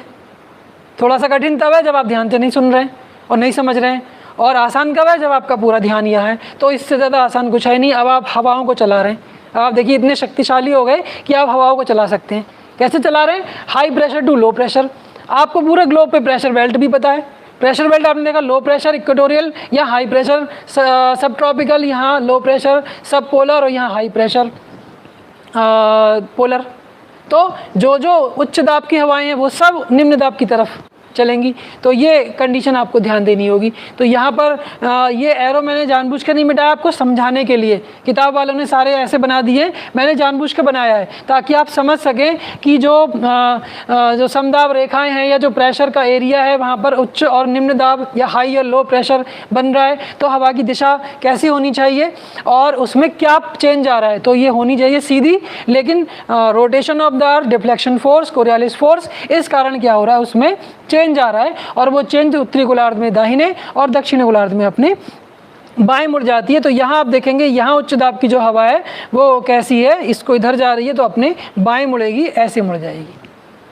तो ये सारा निर्धारण अब आप हवाओं का कर सकते हैं। हवाओं की स्थिति क्या बनेगी, अपना जो यहाँ आप देखेंगे बाएं मुड़ने के कारण इस टाइप से बनेगी, और यहाँ दाएं मुड़ने के कारण इस टाइप से, और यहाँ इस टाइप से।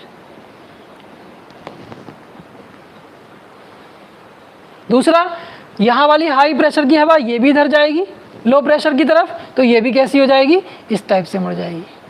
और यहाँ वाला ये आपने देख ही लिया कहाँ जा रही है, इसको अपने हिसाब से यहाँ इधर चलेगी, तो ये इधर हुआ तो यहाँ मुड़ेगी। ठीक है, तो इस टाइप से अब आपको मुझे लगता है ये बात समझ में आ गई होगी कि किस तरह से जो प्रेशर बेल्ट हैं उन पे हम हवाओं का निर्धारण कर सकते हैं। तो जो कोरियोलिस बल है उसकी क्या विशेषता बताई गई, इस विक्षेप बल के कारण उत्तरी गोलार्ध में सभी हवाएं प्रवणता की दिशा के दाहिने और दक्षिणी गोलार्ध में बाएं मुड़ जाती हैं। इस चीज़ को आप ध्यान देंगे। प्रवणता की दिशा की बात अभी हमने की थी, उच्च दाब से निम्न दाब की ओर होती है, पृथ्वी पश्चिम से पूरब की ओर घूमती है, ये सारा आपको याद रखना है। अगला एक नियम था फेरेल का नियम, उसे भी थोड़ा सुन लीजिए, लिख लीजिए। फेरेल्स लॉ, FERRLS, फेरेल्स लॉ, ये लिख लीजिए क्या है, जिस दिशा में पवन प्रवाहित हो रही हो, जिस दिशा में पवन प्रवाहित हो रही हो, ये सबसे कठिन समस्या होती है हवा के चलने में। जिस दिशा से पवन प्रवाह हो रही हो, आप देखेंगे यहाँ से यहाँ एरो बनाया है, तो ये उत्तर दिशा है, ये दक्षिण दिशा है। इसको हम निर्धारण आपको बहुत पहले मैं बता चुका हूँ किस तरीके से निर्धारण, नॉर्थ साउथ और ईस्ट वेस्ट, ये सारा आपको मैं बता चुका हूँ। इसको उत्तर यहाँ माना जाता है, दक्षिण यहाँ हो जाएगा एक दूसरे का अपोजिट, और नॉर्थ वेस्ट ईस्ट का जो रिलेशन नॉर्थ और इसका राइट और लेफ्ट का होता है। ठीक है, तो यहाँ आप देखिए नॉर्थ साउथ ईस्ट वेस्ट हो गया, तो नॉर्थ साउथ, तो यहाँ क्या कहेंगे आप, उत्तर से आने वाली हवा। अब इस पॉइंट को समझ लीजिए, जिस दिशा में पवन प्रवाहित हो रही हो, यदि उस दिशा में मुख करके खड़े हो जाएं, अथवा जिस दिशा से पवन आ रही हो उस दिशा की ओर पीठ करके खड़े हो जाएं। ठीक है, इस दिशा से पवन आ रही है तो आप पीठ करके यहाँ खड़े हो गए, जिस दिशा में जा रही है उसकी तरफ मुख करके खड़े हो गए, दोनों बातें एक सी हो गई। तो क्या होगा, तो सुनिए, खड़े हो जाएं तो हवाएं उत्तरी गोलार्ध में दाहिनी ओर तथा दक्षिण गोलार्ध में बाईं ओर मुड़ जाती हैं। कोरियोलिस की बात को इन्होंने दूसरे तरीके से कह दिया। कैसे कह दिया वो आपको याद करना पड़ेगा, उसको रटना पड़ेगा, क्योंकि वो नियम फेरेल ने एक नियम बनाया है, उस नियम को आपको समझना होगा। वो क्वेश्चन आपको मिलेंगे, कथन कारण में भी मिलेंगे, सीधे सीधे क्वेश्चन में भी ये वाले क्वेश्चन मिलते हैं, और वहाँ पर आप जरा सा भी डिस्टर्ब हो गए तो आपके हाथ से क्वेश्चन निकल जाएगा। इसलिए कोरियोलिस का नियम क्या होता है, फेरेल का नियम क्या होता है, ये चीज़ें आपको एकदम याद रट लेनी है, और उसको ग्लोब पे कैसे करना है वो कॉन्सेप्ट समझना है। ठीक है, तो भूमध्य रेखा पर हवाओं की दिशा पर पृथ्वी की अक्षीय गति का प्रभाव नगण्य रहता है, ये बात ध्यान रखनी है। भूमध्य रेखा पर पृथ्वी की अक्षीय गति का जो प्रभाव होता है वो नगण्य रहता है, हम पहले ही पढ़ चुके हैं, टेम्परेचर बेल्ट वहाँ पर बनाइए। एक नियम होता है बॉयज बेलेट का नियम, बॉयज बेलेट का नियम, Buys Ballot's law, Buys Ballot's law, Ballot's law. ठीक है, बॉयज बेलेट का नियम, हिंदी में लिख दूं, बॉयज बेलेट का नियम। ठीक है, इनका नियम देख लीजिए क्या है, जिस दिशा में हवा चल रही है यदि उस दिशा में मुख करके खड़ा हुआ जाए तो उत्तरी गोलार्ध में न्यून दाब बाईं ओर तथा दक्षिण गोलार्ध में न्यून दाब दाहिनी ओर होगा। सारी बातें एक ही हैं, शब्दों का अंतर है, बस शब्दों का हेर फेर है, लेकिन आपको अलग अलग विद्वानों के अलग अलग नामों से ये चीज़ें याद रखनी है। कोरियोलिस ने क्या कहा, फेरेल ने क्या कहा, बॉयज बेलेट ने क्या कहा। क्या कहा बॉयज बेलेट ने, फिर सुन लीजिए, लिख लीजिए, जिस दिशा में हवा चल रही है यदि उस दिशा में मुख करके खड़ा हुआ जाए तो उत्तरी गोलार्ध में न्यून दाब बाईं ओर तथा दक्षिण गोलार्ध में न्यून दाब दाहिनी ओर होगा। उस फॉर्मूले को अगर आप यहाँ पर अप्लाई कर रहे हैं तो भी देख लीजिए कि इसका जो डायरेक्शन हो रहा है वो किधर जा रहा है, यानी उच्च दाब से निम्न दाब की तरफ जा रही है, तो जो दाब आ रहा है यानी उच्च दाब किधर आ रहा है, निम्न दाब किधर आ रहा है। सारे नियम, तीनों नियम एक ही चीज़ हैं, और आप यहाँ पर उसको अप्लाई करना आपको समझना आना चाहिए कि कैसे हम उसको अप्लाई कर रहे हैं। वायु की दिशा पर घर्षण यानी फ्रिक्शन का भी प्रभाव पड़ता है। घर्षण का बल हवा की दिशा के विपरीत कार्य करता है। ऊंचाई के साथ घर्षण का जो प्रभाव है वो कम होता रहता है। ये कुछ कंडीशंस हैं, इनको आपको याद करना है। क्या करना है, वायु की दिशा पर घर्षण का प्रभाव पड़ता है, घर्षण का बल हवा की दिशा के विपरीत कार्य करता है, ऊंचाई के साथ घर्षण का प्रभाव कम होता जाता है।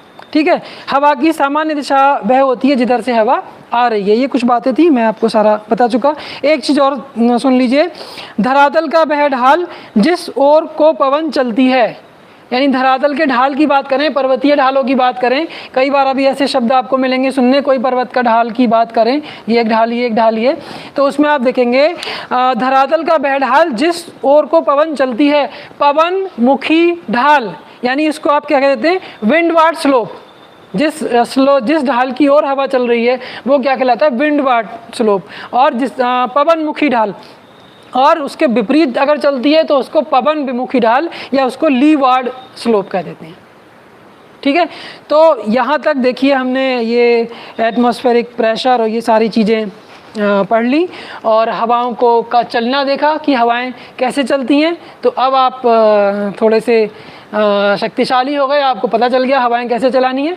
ठीक है, टेम्परेचर कहाँ कैसा होगा, प्रेशर कहाँ कैसा होगा, तो इन चीज़ों से हम क्या पढ़ने से समझ रहे हैं, क्लाइमेट समझ रहे हैं, क्लाइमेट का निर्धारण हम करना सीख जाएंगे। ठीक है, तो मुझे लगता है कि आज आपने इसको ध्यान से सुना होगा, समझा होगा, और कोई परेशानी अगर आपको है इस टॉपिक में तो आप कमेंट में ज़रूर लिखिए, मैं सारे बच्चों को आंसर देता हूँ। बाकी बस आज के लिए इतना काफ़ी है। Okay, thank you.